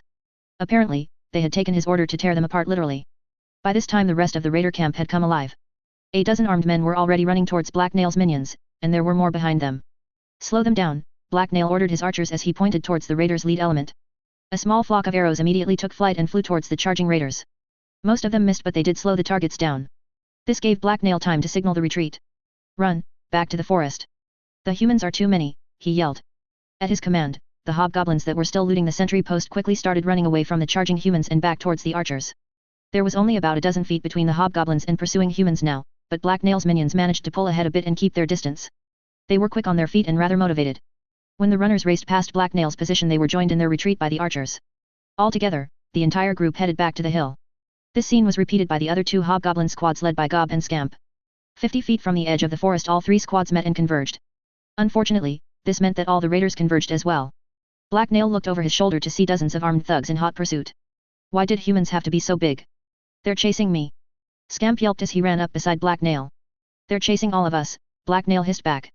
Although Black Nail was beginning to doubt the wisdom of his own plan, he couldn't just abandon it now. Turn and fight. Black Nail roared as he drew his sword. As they had been instructed earlier, the hobgoblins stopped running and turned to face their pursuers. They didn't seem very happy about it, though. It took mere seconds for the raiders to close the distance between them. The humans drew their weapons and roared in rage. The hobgoblins were silent and grim-looking, however none of them fled. Black Nail had been very clear about what would happen to any cowards, and he was much harder to escape than a clueless blundering human. Blades flashed through the air as the two sides formed a violent melee. Hobgoblins and humans hacked at each other and dodged blows aimed their way as they fought to survive and cut down their enemies. That discipline didn't last long, though. Within a few seconds the first hobgoblin was cut down. He was soon joined by another, and then the others broke. Outnumbered and outmuscled, the hobgoblins stood no chance in a head-to-head confrontation, and they knew it. They dashed towards the forest, as another one of their number was cut down from behind. However, not every hobgoblin was running blindly. Black Nail kept fighting as he backed away from the humans. His blade forced the raiders around him away, but he kept having to retreat in a hurry to avoid being surrounded. Raiders were pressing in at him from every side. It was only after most Black Nail's minions had gained a fair bit of distance, that he ducked under a wild swing and began sprinting away at full speed. He didn't have to go far. They were at the edge of the forest now. In their haste to chase down their foes, the raiders had followed them all the way to the very edge of the greenery. The lead element of the raiders stepped into the bushes and under the shade cast by the trees of the forest. Black Nail lured them in closer. As he stepped around a tree trunk to avoid a slash aimed at his face, he blasted the humans with his power. However, he didn't make them more afraid, instead he did the opposite. With his power he stifled their fear and emboldened the minds of the raiders. The writhing worms that formed their minds were drained of energy and kept calm. However, even while under Black Nail's influence, the humans didn't lose all sense of caution. Like the last time they had pursued the hobgoblins, the raiders stopped their counterattack at the edge of the forest. Only their lead elements followed the hobgoblins into the bushes, the rest were called back their leaders and came to stop. That was all right, though. Black Nail had been expecting it. As the ranks of enemy raiders came to halt and hobgoblins dashed behind bushes and trees, well over 100 goblins rose from out of hiding. Their dirty green skin allowed them to camouflage right in with the face of the hill that started right where the fields ended. Attack. Kill them from afar. Show them our power. Black Nail yelled as he leaned out from behind a tree. It was safe there. The goblins immediately sprang into action. Each and every one of them was carrying a loaded sling, and at Black Nail's command they began to twirl them. Sharp whipping sounds rang out as the swarm of goblins launched a barrage of rocks. The stony projectiles zipped through the air and slammed into the surprised raiders. Form up. Protect your heads, a raider sergeant yelled as he pulled another man back away from a bush. All the raiders could do was try to shield themselves. Waves of rocks were pummeling their ranks and one by one they began to fall. Black Nail didn't waste the chance to make their situation worse either. At his command, the hobgoblins that had retreated to behind cover popped back out with bows in their hands. They began picking off targets among the raiders. This new assault was more than the humans could take. Their formation broke as raiders began to turn and run in a selfish attempt to save themselves. However, this didn't prevent more raiders from dropping as rocks smashed into their now exposed backs. The entire group quickly fell apart, leaving their dead and injured. While this was happening, Imp and Kida reached Black Nail's side. Imp was accompanied by two other hobgoblins that had been assigned to help him. Have we won? Kida asked as grinned excitedly. You haven't done anything, Black Nail pointed out as he watched the enemy carefully. Should I join the battle now, Warkif? Imp asked. He was carrying a large backpack that was full of equipment and supplies. Not yet, Black Nail replied. They were already winning and he knew it was important to hold something back, in case he needed a good surprise to counter something his enemy did. He had learned this lesson from watching Herad lead battles. Basically everything he knew about war he had learned from her. Suddenly, the retreating raiders stopped in their tracks. A new group of reinforcements had joined them and stiffened their spines. As Black Nail watched, the raiders parted to let one of the newcomers approach the front. It was a woman. She was protected by two men with shields who blocked the rocks and arrows that flew his way. The new arrival raised a hand, and there was a loud boom as a blast of rippling force shot forth. The explosion rose into the air and knocked most of the incoming rocks and arrows harmlessly aside. She was a mage. Black Nail had suspected that the raiders had won when he had seen the mage light during his attack on their camp. It looked like this was a serious magic wielder, a combat mage. That wasn't good. Black Nail had seen what mages like Mahedium could do. They were dangerous beyond belief. Since magic was so expensive and hard to control, the raiders must have been holding the woman in reserve. Down below, the enemy mage raised her staff and pointed it at the hillside before her. The tip of the arcane weapon began to glow. Get down! Black Nail yelled as he grabbed Kita and pulled her down in front of himself. A column of flame burst into being and rushed forward towards the forest. It hissed and roared as it flew through the air, and then there was a cataclysmic boom as it hit the earth. Everything shuddered. Dirt and bits of wood flew through the air all around Black Nail as he huddled down close to the earth. The smell of smoke and burnt flesh assaulted his nose. He looked up to see that the power of the blast had torn a long scar across the hill. It was only about 24 feet from his own position. Those goblins that weren't frozen in shock were already screaming and fleeing off deeper into the forest. Only a few of them had actually been killed or injured by the blast, but they were cowards. That's taught these skinny savages their place, one of the raiders yelled triumphantly. Now let's drive these green freaks away and show them what humans are made of. The battered ranks of raiders roared their approval and began to charge forward again. Very few goblins were still throwing rocks, although several hobgoblins shot arrows at the advancing humans. The hobgoblins were braver than mere goblins, and smart enough to know that running would expose them and make themselves targets. However, a few stones and arrows wouldn't be enough to stop the human charge. Rot and ruin, what are we going to do now? Kita asked as stared at the approaching wave of human brutes. That's some serious mage craft they've got. Now you can use your magic. Return fire at the mage, Black Nail ordered Imp, who was huddled next to him. The hobgoblin mage nodded and stood up. His two followers quickly followed his example and pulled out two large slings. There were already red crystals loaded in the weapons. Imp pulled a small metal wand and touched it to both mana stones. As they burst into flames, the two hobgoblins began to spin and aim their weapons. Black Nail had selected the pair for their skill with slings. There was a twang as the hobgoblins released their shots. The two crystals whistled and trailed flames as they flew up into the air. Black Nail held his breath as the flaming orbs began to arc down toward the center of the raiders' formation. What happened next would determine the course of the battle. Out of darkness 8. Smoke billowed out from the shallow trench the enemy mage's blast had dug across the hillside. The haze made seeing difficult, but Black Nail peered past it as he observed the enemy. Around him, the goblins were in disarray, but most of the hobgoblins were picking themselves off the ground or shooting at the humans that were now pushing their way through the bushes at the edge of the forest. Gob was leading the resistance down below. However, Black Nail was focused on the large formation of raiders that was staying out in the fields. That was where the enemy mage was, and where Imp's magical projectiles were about to land. Even the most complicated trap could work if you lured the enemy to exactly where you wanted him and then trapped him there. The enemy mage had already turned away from the goblin's position and was issuing orders to the men around her. Another raider raised the alarm, and the mage spun around and looked up. Two blazing orbs were headed her way, and they left a tail of fire behind them as they fell. The mage hurriedly raised her hand up in a defensive gesture. She seemed to recognize that the small fireballs were dangerous. Another blast of invisible power burst forth from her amulet, and there was a loud boom as the resulting explosion met the falling balls of fire and knocked them aside. One of the flaming crystals was thrown safely off to the side. It hit the ground and exploded without hurting anyone. However, the other fireball was only nudged off kilter a bit. It spiraled down and fell at the edge of the raiders' formation, where it detonated. A blazing sphere the size of a small home engulfed over a dozen men, and the force of its birth threw a dozen more raiders aside. Screams of shock and pain filled the air. Finally, a successful test. Imp exclaimed happily as he smiled broadly and threw his hands up in excitement. Boom! I've already learned so much. Look at them burn. Very nice, Black Nail replied as the flames reflected in his eyes. But you need to do it again. Most of them are still alive. Black Nail was really coming to like magic. It made everything so much easier, especially blowing people up. Yeah, do it again, and hit the mage this time. That bitch has it coming, Kita added as she climbed to her feet. She had apparently been unhurt by the mage's attack but was feeling resentful. Imp and his two assistants immediately launched another set of fireballs. Just like the last ones, the new projectiles soared towards the enemy formation. However, before they could hit, they were blocked by another blast from the mage's hand. Both the fireballs careened harmlessly off to the side. As Black Nail watched, the mage then turned and pointed the tip of her staff right in Black Nail's direction. The hobgoblin's eyes went wide and he tensed up. Dodge! Black Nail yelled as threw himself off to one side. He was just in time. Flames shot forth from the end of the weapon and blasted the hillside again. A wave of excruciating heat washed over Black Nail and he was sent rolling across the ground by the explosion. The air was knocked out of Black Nail's lungs as he came to a sudden stop and his back slammed into the base of a tree. Pain flared through his ribs and spine, and his head hit the ground hard. Dizzily, he blinked and looked around. Burning leaves were falling all around him. The ground was torn and broken. The blast had dug a burning trench where he had been standing a few moments ago. Luckily, other than Imp and his assistants there hadn't been many goblins or hobgoblins nearby. Everything looked blurry as Black Nail tried to gather his thoughts. He sat up but didn't try to stand. His entire body hurt far too much for him to try and get up right now, maybe in a minute. He touched the side of his head and his fingers came away wet. He appeared to be bleeding. That wasn't good. From what Black Nail could see, he was alone now. Imp and his aides were missing or incinerated. No more fireballs were being thrown at the raiders, and they were charging into the forest unimpeded. Black Nail could hear the raiders cheering. The hobgoblins were being pushed back or had been spooked by the mage's attack and were already running away. There was chaos as the humans pressed their advantage. In their enthusiasm, their orderly lines broke apart as they reached the trees and separated. It seemed like Black Nail's plan had failed. Stupid mages. Black Nail hated magic. It was unfair and impossible to predict. How was a hobgoblin supposed to kill a bunch of humans when they could blow up hillsides with magic fire? This was Imp's fault, somehow. He should have been a better mage. Now it seemed like the only thing Black Nail could do was retreat and try to rebuild.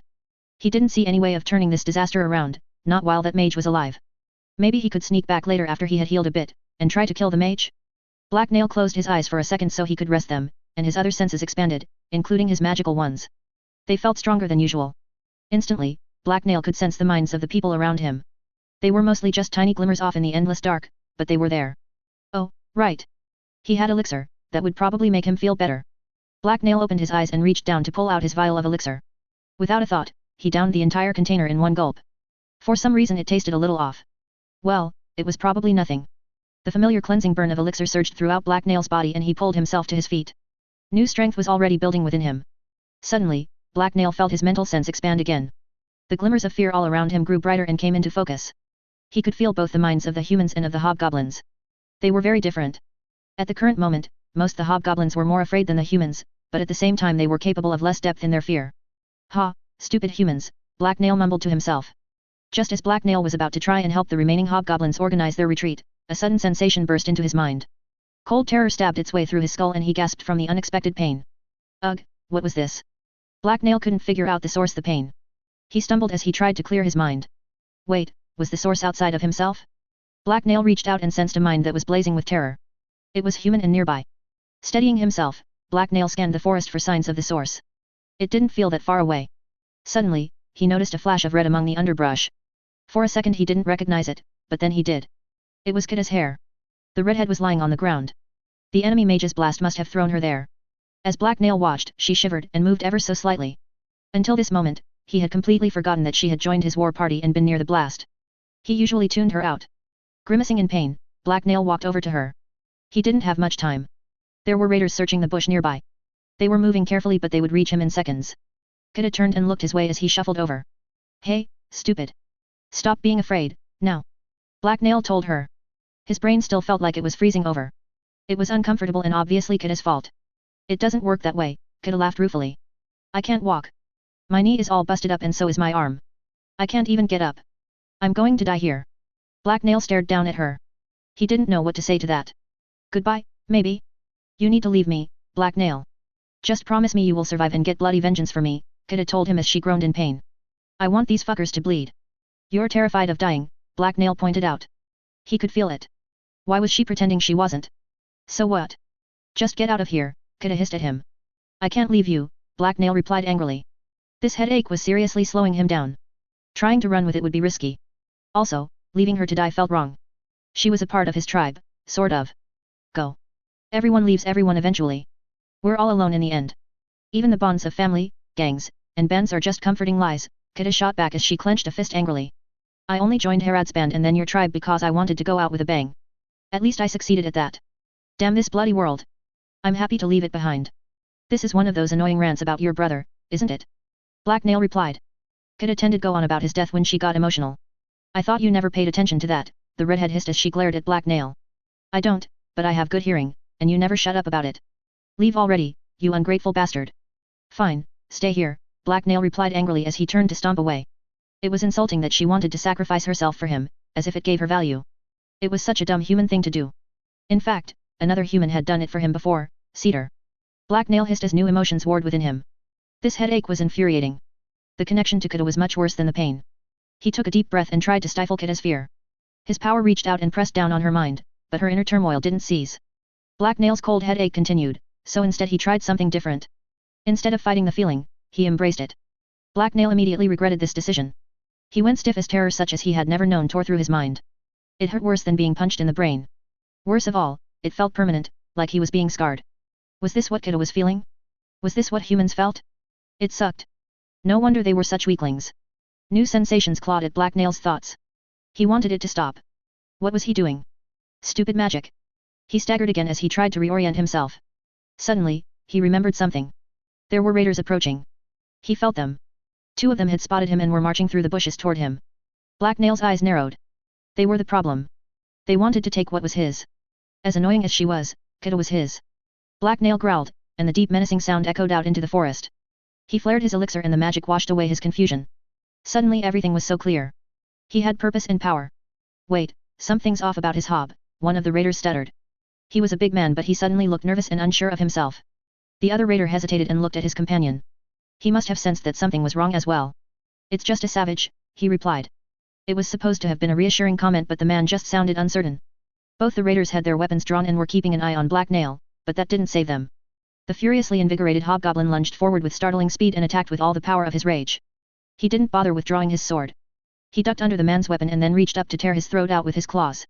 There was a crunching noise and blood sprayed from the wound, but Black Nail was already turning to face the other man.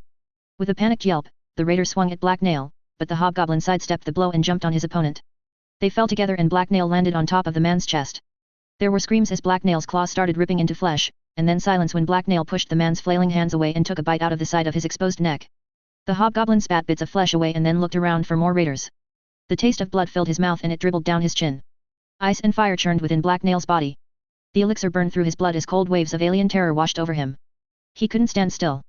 The pain was a minor thing now. He barely felt it. It had been numbed by the energy within him, and that wanted out. Black Nail screamed in rage. The chilling predatory sound echoed through the forest as he was propelled by momentum forward through the bushes.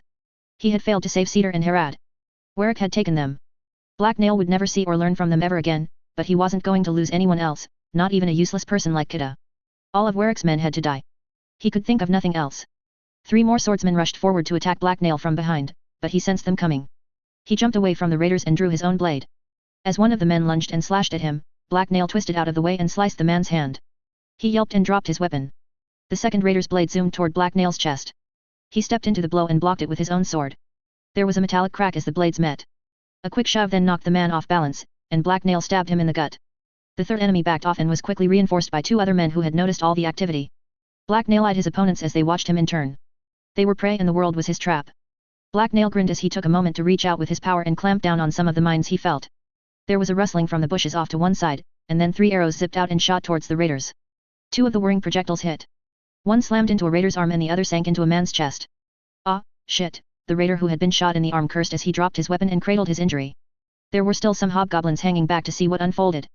The commotion Black Nail was causing was drawing them to him even as it caught the attention of the raiders as well. They had only needed a little encouragement in order to get over their caution and join the fray. Suppress one instinct and another would rise to take its place, bloodlust. As the raider with the arrow in his chest toppled over backward, Black Nail attacked. He charged in and swung at the uninjured raider. The man grunted and raised his blade to block the blow, but Black Nail was already spinning away. The hobgoblin lunged sideways and stabbed the raider with the injured arm. His blade cut into the man's side and bit deep before coming free. You bloody bastard, the last raider cursed as he backed away from Black Nail. The enraged hobgoblin met his gaze and growled. The raider quickly took another step back, and that was when an arrow pierced his thigh. As the man stumbled, Black Nail lunged forward and sliced his throat open. There was a thud as the body hit the ground, and Black Nail looked over his shoulder to see 3 hobgoblins with bows standing next to a tree. Black Nail grunted, turned away from them, and pressed on. Killing these grunts wasn't good enough. He needed to eliminate the real threat, the mage. Only then would he be safe and satiated. Only then would the pain end. The edge of the forest lay just ahead, and Black Nail could sense what was beyond it. He picked up speed. As he ran, he gathered his power. The burning magic of the elixir continued to boil his blood as icy rage seeped into his bones. Behind him, terror reigned.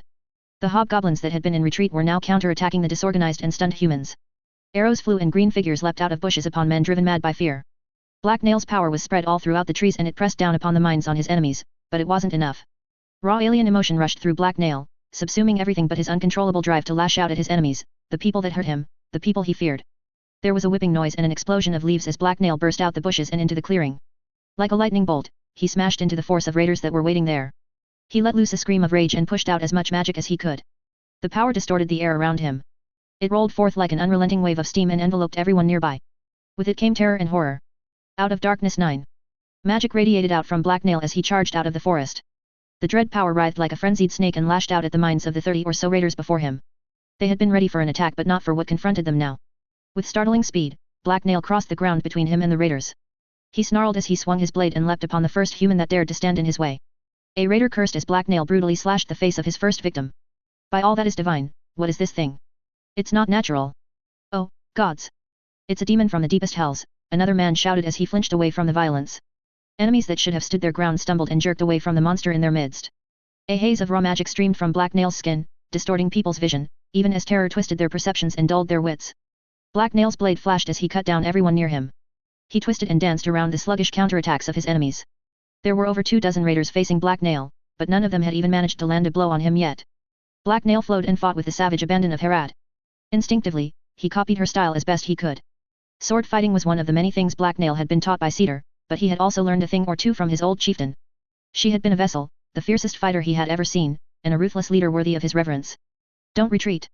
Surround the beast and don't let it slip away, a furious sergeant screamed. Several raiders were too shocked or afraid to attack. They focused on protecting themselves and stood their ground or stepped back away from Black Nail when he advanced. This gave him space to maneuver and blocked other raiders from joining the fight. Black Nail ruthlessly used this advantage. He dodged to the side of an attack and then sliced the leg of a man to his left. The raider fell but was almost instantly replaced by another. This didn't faze Black Nail. The odds didn't matter. There was only the fight and the blood. His master had believed in things. Black Nail had never really understood that until now. The liquid ice that was churning within him was bringing new thoughts with it. He felt bloated, but suddenly he knew what it was to be carried along by something greater than himself. Vengeance was personal. Bloodthirst was personal, but this wasn't about him. He was going to kill these raiders because they were in the way of what he was building. He was part of something greater. Cedar would have approved. You useless toads, kill it, someone screamed. Annoyed, Black Nail took a moment to look for the speaker. As their eyes met, Black Nail's magic ripped into the man's mind. There was a gasp as the raider's eyes went wide. He then convulsed and collapsed. A sword sliced toward Black Nail's side, but he easily parried the blow and then struck back. As the attacker fell, the hobgoblin vaulted over his body and pressed forward toward his goal. At the back of the squad of raiders was the enemy mage. She was staring at Black Nail and clenching her protective amulet tight. Someone cursed as Black Nail cut another raider down. Gods above, what is this thing? It must be a mutant, cut it down, the mage ordered her minions. There was an annoyed grunt from a bulky bandit with long black hair beside her. He had engaged Black Nail earlier but had taken a slash across his arm and been forced to retreat. You're our magic expert, you deal with it. Anything strong enough to hurt it would splash back on us, but don't worry. I'm sure you can take it down, the mage replied. She herself was hanging back far away from the action. At the command of their leader, several fresh raiders stepped forward to attack. Black Nail had already killed or disabled 7 enemies, and wounded several more, but there were still over a dozen left, and the mage was keeping out of reach. Exhaustion was also finally starting to set in. Black Nail's frantic pace was pushing him to his limit. The power within hadn't diminished, but it felt like his body was starting to rebel and go numb. 2 raiders moved to attack Black Nail from opposite sides at the same time. He stepped forward to block one blow as he twisted out of the way of the other, but he didn't quite manage it. The blade grazed his side and drew blood. It wasn't a serious wound so Black Nail ignored it and kept fighting. He couldn't even feel the wound beneath his pulsing rage. Black Nail hissed as he launched a flurry of blows. Die humans. All the wolf's men will die. A shorter raider jerked back away from Black Nail when he spoke. The thing can talk. Get out of the way, you coward, the sergeant yelled as he pushed his way past the other raider. He was a big man with a scar under his left eye and a bit of flesh missing from the tip of his nose. Black Nail was forced back when the ugly man took a swing at him. He had to scramble to catch his balance and avoid stumbling into an enemy. Reassured by their sergeant, other raiders were pressing in closer. Black Nail hissed and took a few swings at them to keep them away. He had lost his momentum and was now on the defensive. If he didn't regain it then he would be overwhelmed. Suddenly, a flock of arrows flew out of the forest and hit the edge of the raider formation. Several men screamed and fell as the projectiles drew blood or sank into soft flesh. In the nick of time, Black Nail's minions had come to his aid.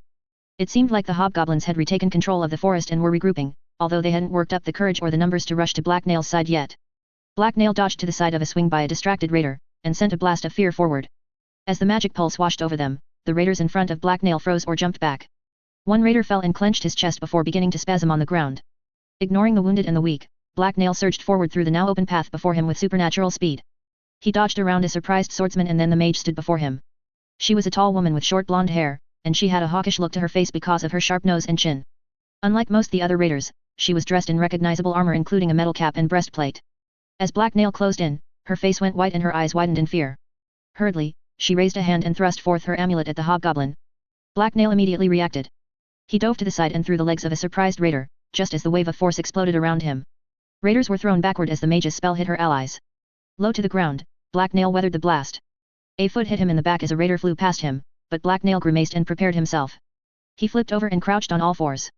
When the magic died down and there were no raiders still standing near him, Black Nail uncoiled and launched himself at the mage again.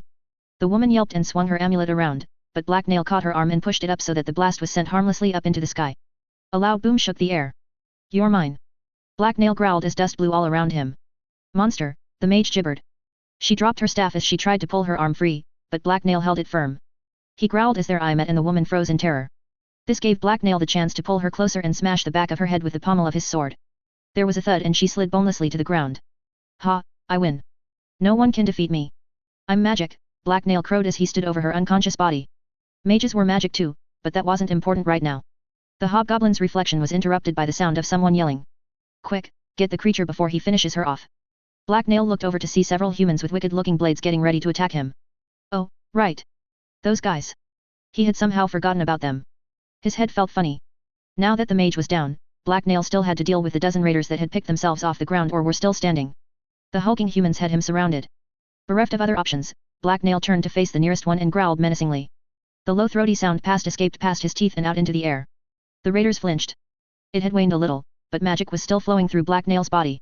However, the mysterious chill energy had begun to make him lightheaded. Wait, had he just charged the enemy alone? That didn't sound like something he would do. Now wasn't the time to question himself, though. He needed to keep killing. Black Nail steadied himself and he shifted his grip on his sword as he brought it up into an aggressive position. The raiders spread out to surround him. A hint of fatigue began to sap Black Nail's strength. Now that he had lost his momentum he didn't feel quite so unstoppable.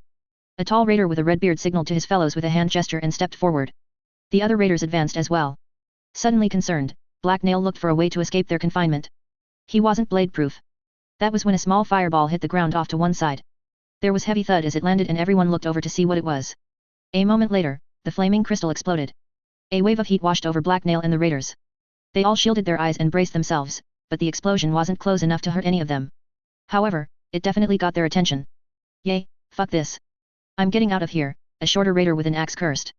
I don't know what in damnation is going on here, but this place is crazy, and I don't want to die fighting this thing. The man then threw his axe aside and began sprinting away. There was a moment of hesitation, and then was soon followed by the rest of his companions. As Black Nail watched, the raiders fled away from the forest. He was soon left standing alone at the edge of the field, except for the bodies of the fallen. Hey, I win for real this time, he remarked to himself. He hadn't meant to sound surprised but he had. He also felt kind of dizzy. A rustling noise drew Black Nail's attention, and he looked over to see the bushes at the edge of the forest shake. He hoped it wasn't a troll. It had been one of those days. Much to Black Nail's relief, it wasn't a troll. Several hobgoblins stepped out onto the fields and began walking over toward him. All of them looked a little worse for wear. Their mismatched clothes were dirty and most of them had new cuts and bruises. Despite that, they looked proud of themselves and were carrying new weapons. It seemed like they had taken the time to loot some of the fallen raiders. One of the hobgoblins was even carrying a decapitated human head. He had it gripped by the hair and its mouth was hanging open as it dripped blood. At the head of the group was Gob. Black Nail also noticed Hera, Imp, and Scamp among them. When the hobgoblins reached his side, they immediately dropped to their knees and began prostrating themselves. Black Nail watched numbly as they waved their hands up and down repetitively. They looked stupid. What's this now? He asked his collected minions. Gob was the one to immediately reply. Bless us with your presence, Great One. You are as a god. You defeated the humans almost all by yourself. You charged them and struck down their maker of magics. They fled before you. Hera added as her eyes shone with wonder. She crawled forward to hug Black Nail's leg but he shook her off. Yes, I did do that, Black Nail replied thoughtfully. What would Hera have thought of his actions? It was almost something she would have done. Cedar would have thought it was moronic, and Black Nail agreed. So why had he done it? He could have died a dozen times or more. Whatever his motivations, it didn't change the fact that his head hurt a lot. Ouch. The hobgoblins continued their bowing in adoration. Black Nail found it super annoying. He usually enjoyed being complimented and praised, but this naked worship was sort of creepy. It was also a waste of precious time, and it was distracting him when he was trying to think. He had a nagging feeling that there were important things he was forgetting. Get up. There are things that need done still, Black Nail ordered his minions. They could worship his amazingness later, on their own time. The enemy still had some forces left. The survivors from the battle would rejoin the raiders that had been left behind at their camp. Black Nail forgot the name of the raiders' leader, but he might also still be alive. If so, then there might be another battle in the near future. He had to round up the rest of his forces before they dispersed. Whatever you wish, it shall be done. Gob exclaimed as all the hobgoblins got up. Instead of answering right away, Black Nail took a few more moments to continue thinking. There was also the situation with Shelter. He had to make sure the talk with them went well. They needed to know that they owed him for saving them. They owed him a lot. Also, he should check on Kita. For some reason he had just charged a small army to keep her alive, so he would feel really stupid if she was lying dead back there in the forest. I want, Black Nail began to reply before wavering and stopping. What did he want again? His tongue felt thick and stiff all of a sudden. He blinked at Gob, who stared back expectantly. Make sure Kita gets help, Black Nail managed to say. The power of the elixir suddenly stopped. Black Nail felt his body weaken as the fire within went out. Stabs of pain sliced through his body and he stumbled. The chill occupying his mind disappeared as well. He had a moment of clarity, and then his legs buckled and he began to fall over backward. The sky overhead was very blue. Black Nail stared at it until darkness rushed in to fill his vision. A second later, he hit the ground. There was a soft thud, but Black Nail didn't feel a thing. He was already unconscious. There was something sharp digging into the middle of his spine. Since his back was already sore in several places, he decided to do something about it. Black Nail opened his eyes, shifted his posture, and then grunted in satisfaction. With that done, he remembered who he was and everything that had happened. It was a lot to take in at once. Quickly, Black Nail sat up and looked around. The movement hurt more than a little and a wave of dizziness washed over him, but that wasn't important. What had happened to him while he had been out? It looked like someone had carried him back to the forward base. He was laying on a stretcher inside the makeshift structure under the tree, and he wasn't alone. Scamp was sitting on the ground off to one side. The stupid hobgoblin was napping as he leaned back against a wall. "Wake up, you dumb slug!" Black Nail yelled. Jerkily, Scamp sat up and his now open eyes focused on Black Nail. "I wasn't asleep. I was listening for danger, to keep you safe, boss. How long have I been out and where are the others? It has only been an hour or so. Some of the tribe are outside resting, or watching the enemy. Gob is out tracking down a lot of the tribe. Some cowardly hobgoblins fled into the forest, but not me. I'm brave and loyal, boss." Black Nail grunted. Scamp had probably been watching from a safe distance or something. "What are the raiders doing? The humans that you have yet to kill have all gone back to their camp. It looks like they are packing up to flee away from your territory." A bit of Black Nail's unease vanished upon hearing that. It sounded like nothing catastrophic had gone wrong while he was asleep. If the raiders were running then he had time to rest. Everything else could wait a bit. Of course, he still didn't like the idea of being weak or unconscious near other hobgoblins. The very idea made his skin crawl. He was simply going to have to hope that he'd trained them sufficiently, and that they hated each other more than him. "What happened to Kata?" "She is alive, boss. We sent her to shelter." "Oh, good," Black Nail replied. He definitely didn't want to be stuck in the same room with her as they both recovered. That would be terrible. With all the pressing matters dealt with, Black Nail took a few moments to examine his own thoughts. He felt like himself again, mostly. He still felt lightheaded, but there were no more alien emotions or cold forces rushing through his mind, which was good. He had been doing some crazy shit lately. That was going to stop right now. He had minions for a reason. A yawn suddenly escaped from Black Nail's mouth. He still felt tired and sore. The dizziness was just getting worse, so he decided to rest for a while more. "Wake me up if anything important happens," Black Nail muttered as he lay back down and swiftly fell asleep. His tribe couldn't do anything without him. Out of Darkness 10. When Black Nail awoke again, it was the morning and he felt much better. Getting into another fight anytime soon would be a bad idea, but he could walk around. The first thing he did was carefully push Hera's sleeping form out of the way and leave the makeshift shack. The female hobgoblin had cuddled up to him in the middle of the night. Black Nail shuddered at the thought of her getting so close to him while he was helpless. She was a hobgoblin so she couldn't be trusted. The second thing he did was track down Gob. It wasn't very hard. He was standing right outside the shelter, and it looked like he was standing guard. Obviously, he hadn't done a very good job since Hera had managed to get in. After a few minutes of praising everything about Black Nail, it didn't take long for Gob to fill his chieftain in on everything that had happened. The raiders had packed up and left. There were scouts following their tracks and keeping an eye on them. Black Nail decided that they could wait, so he rounded up an honor guard of hobgoblins and headed for shelter. He had them pick out some new or at least sort of clean clothes. Most the hobgoblins already had some that they had looted, which annoyed Black Nail. He had missed his chance to claim some trophies for himself. Black Nail was willing to bet that all the good loot had already been taken and squirreled away. Stupid useless minions, as the leader he was supposed to get the best pickings. He had done most the work. Once the hobgoblins were dressed up in mismatched but mostly whole clothes, Black Nail led the way to shelter. He wanted to impress his new friends there and get them used to seeing hobgoblins. The gates didn't immediately open upon their arrival. Black Nail could hear an argument from the other side of the wall. It went on for several minutes before the gates swung open and Tannen stepped out. Black Nail greeted him with a cheerful smile and a wave. "Hello there." Tannen stared at them unsurely for several seconds before responding. His gaze lingered over the hobgoblin standing beside Black Nail. "Greetings. I see you've done as you said you would, and have gotten rid of Orvit and his mob of scum." "Who?" Black Nail asked in confusion as he titled his head to the side and squinted. "The leader of the bandits you just fought." "Oh, yay. That guy. He's dead." Black Nail had no idea if that was true, but it wasn't important. He had forgotten the stupid human face had existed until now. "So, what are you here for?" Tannen asked. "I came to see that you're all right. You're my friends, right?" That's a normal thing for someone to do for their friend. It took Tannen a few moments to come up with a reply to this. He stroked his grey beard thoughtfully. Yes. Geralt assures me that you make a much better friend than enemy. I'm great as both. It's just that my enemies don't last long. Right, so anyway, none of your companions from before have any wounds they won't be able to walk off, except for young Kita. That last should pull through, though. She's a fighter. Good, then I can go talk to them. I can send someone to bring Geralt here. Black Nail could see where this was headed, so he quickly cut the man off. I feel like going inside shelter to see them. Why? What difference does it make to you? This is as good a place as any for a brief talk, Tannen replied as he grimaced. He was obviously reluctant to let the hobgoblins inside his village. You said I could. I just fought a battle for you, Black Nail hissed as he stared into Tannen's eyes. Now, I want to sit down and have some tea, but not the bitter kind. The sweet stuff is better. Snacks would also be nice. I'm kind of a hero. I want tea too, one of Hobgoblin guards muttered. He shut up when Black Nail threw him an angry look.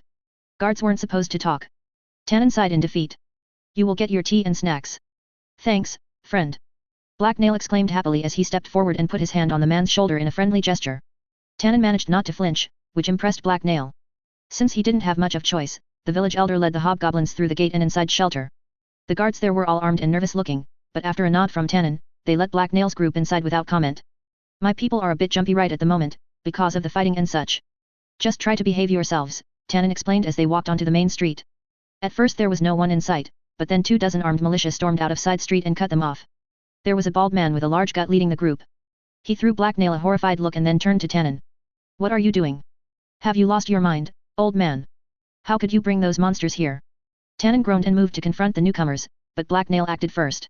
He quickly hopped forward and addressed the leader of the group. I'm here because I saved your village from the bad men, with my horde of murderous monsters, because I'm a nice guy who doesn't have any reason to dislike you, yet. Was that a threat? I'm not an idiot. I know a threat when I hear it.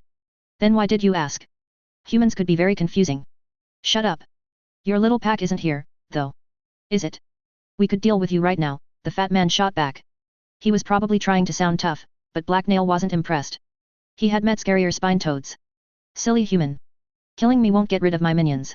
You want to be friends with me because I keep the others in line, Layden. How do you know my name? The man asked as Black Nail's remark caught him off guard. Black Nail wiggled his fingers dramatically. The wind and the shadows tell me many things. There are ears everywhere. The truth was he'd heard someone say the man's name a second ago when they had been marching over. It had been quiet, but Black Nail had very good hearing. Layden stuttered for a moment, but Black Nail ignored him. The hobgoblin turned to Tannen instead. Let's go. I'm done talking to this person. If he gets in my way I will just kill him and all the people stupid enough to follow him.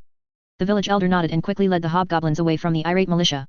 There were no more interruptions, probably because all the villagers went out of their way to steer clear of the hobgoblins, so they soon reached their destination, Tannen's home. Black Nail was ushered inside, sat down at the table, and given a cup of tea. It was even the sweet stuff. Geralt had arrived soon after that. Black Nail, it's great to see you. I was dreading the thought of you disappearing into the forest again for who knows how long. After a happy greeting, the pair talked about the battle and what had happened. Tannen chimed in a few times as well. Black Nail spent quite a while going over everything he had done, and proudly describing the dozens of raiders he had personally slain. Unfortunately, he got the impression that they didn't quite believe him, especially about dodging the magic fire and taking down the mage. Humans could be so silly. Well, I'm sure you came here to do more than brag about your heroic exploits, Geralt had guessed when Black Nail finished his story. Yes, Black Nail replied as he began trying to remember what he had wanted to talk about. Oh, right. I didn't see any goblins around. Are you still using them to dig in the ground? Yes, we are. The fighting scared the critters, that's all. I've heard some muttering about them being spies for you, but no one with the common sense the gods gave simpletons thinks the goblins are smart enough for that, and they have been so useful for our planting that no one is seriously considering getting rid of them. They can be a handful and hard to keep on track, but no one wants to go back to doing all the planting and weeding ourselves. Good, do you want more? I have too many of the pests sitting around and not working. We're good for now. I swear that there are more goblins every time I look. He was probably right. Black Nail had noticed that the prospect of food and a safe place to sleep tended to attract wild goblins. The pests seemed to have their own ways of spreading information. Is there anything else you want from us? Tannen asked the hobgoblin. Some of my minions will be coming to trade. You need to let them in. What do you have that you think we want? We can trade food. We hunt a lot and you grow things. We also have the tools we claimed from the raiders. I know you need steel. You have a good point there. I can't deny it. Our stock of good metal has been diminishing these last few years, and we could always use more venison. What would you want in return for this? Black Nail sat up and met Tannen's gaze. I want good human food, especially cheese. I get upset if I go without cheese for too long, and you wouldn't like me when I'm upset. Hey, well I'm sure we can work something out there. I also will need some humans to teach my minions things, like how to make cheese or cooking. You have a lot of things that make life easier and I want those. Work sucks. Again, that seems reasonable, and you're not really giving us much of a choice, are you? You seem to have a small army out there in the green. Black Nail shrugged. I'm not making you do anything. We're friends, and it's up to you if we stay that way. He had a feeling that Tannen would do as he was asked. That's a two-way street. I'll make sure everyone in the village knows to treat you and yours respectfully, but you have to make sure your people don't start anything. Hobgoblins aren't exactly known for their good behavior. I promise. None of my minions would dare to hurt a friend of mine. I wouldn't like it. Then I think this will be a productive relationship, Tannen said as he extended a hand. Black Nail grabbed it and they shook hands. Tannen had large hands and a powerful grip that kind of hurt. After that, Black Nail said goodbye and he and Geralt had walked back out into the street. As soon as they were out of range of anyone trying to overhear them, Geralt had leaned close and whispered to Black Nail.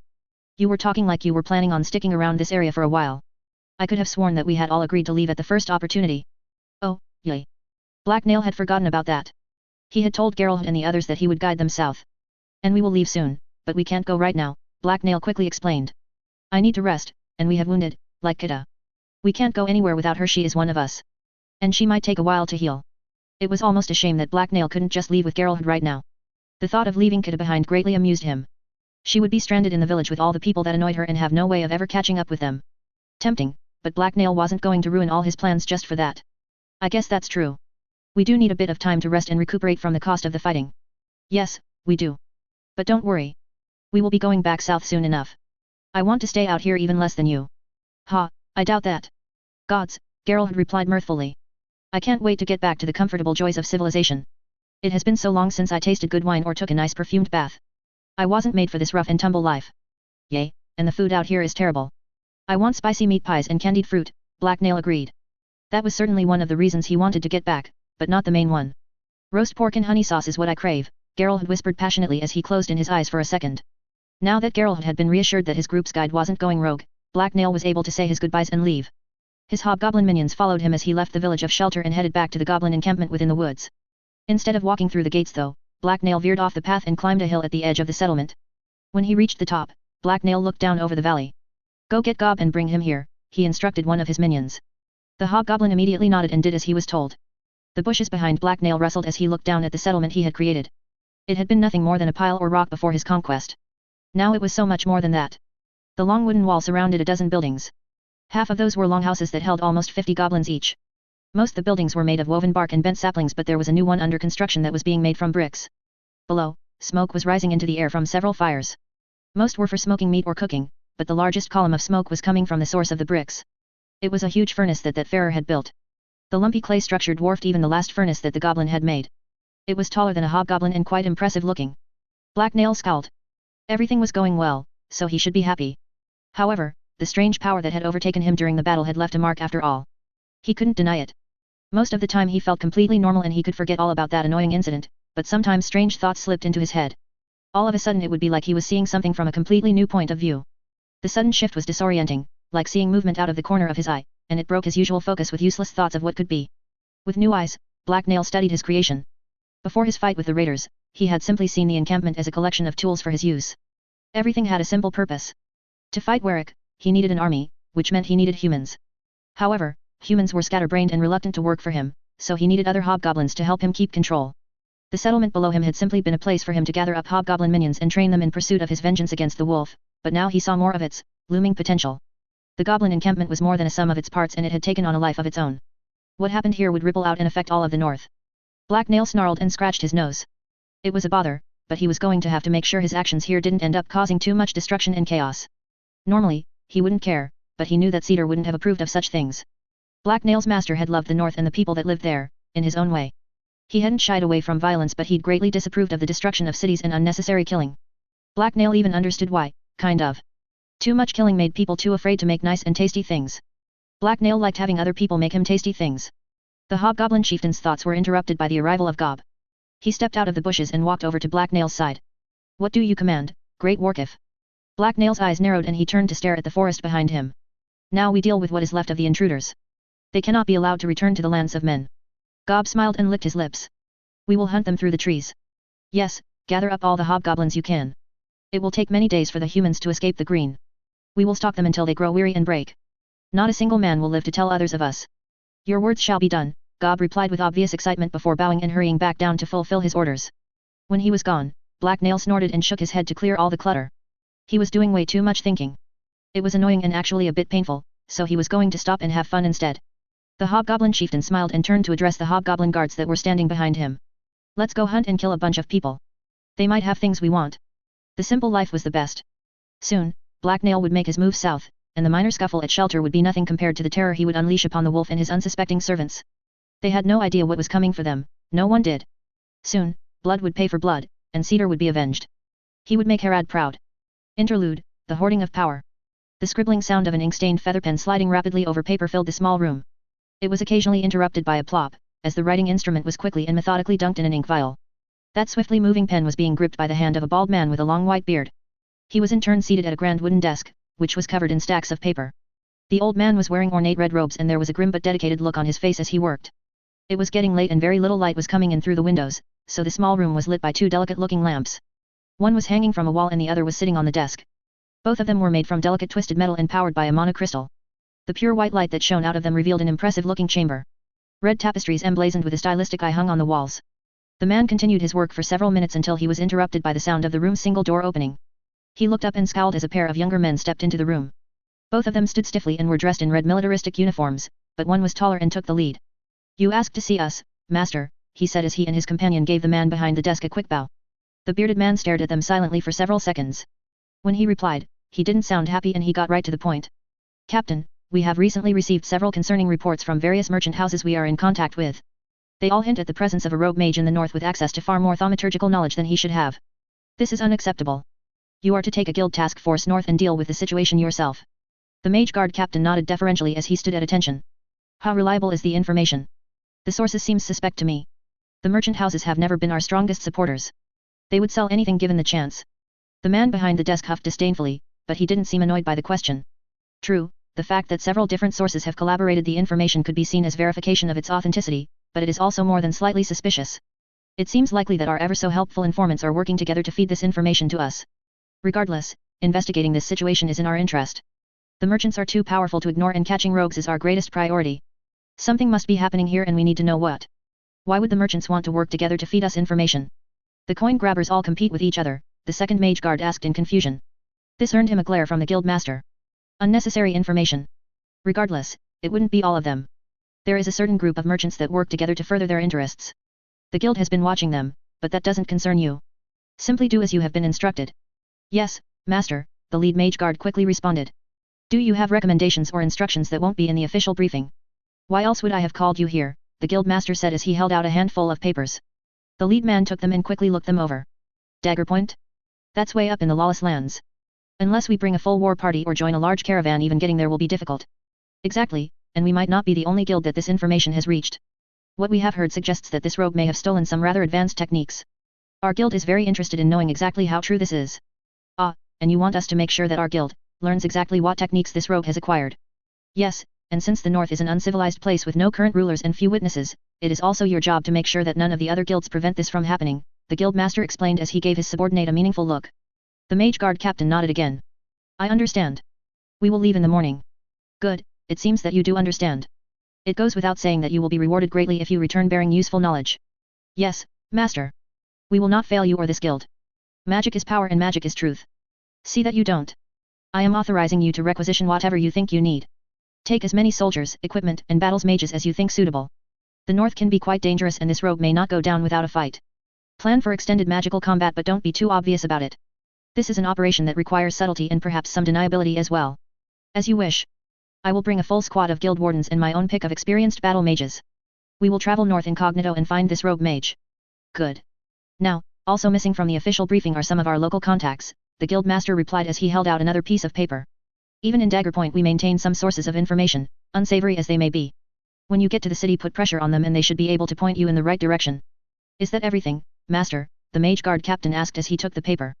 Yes, you are dismissed, the guild master replied as he waved his subordinates away.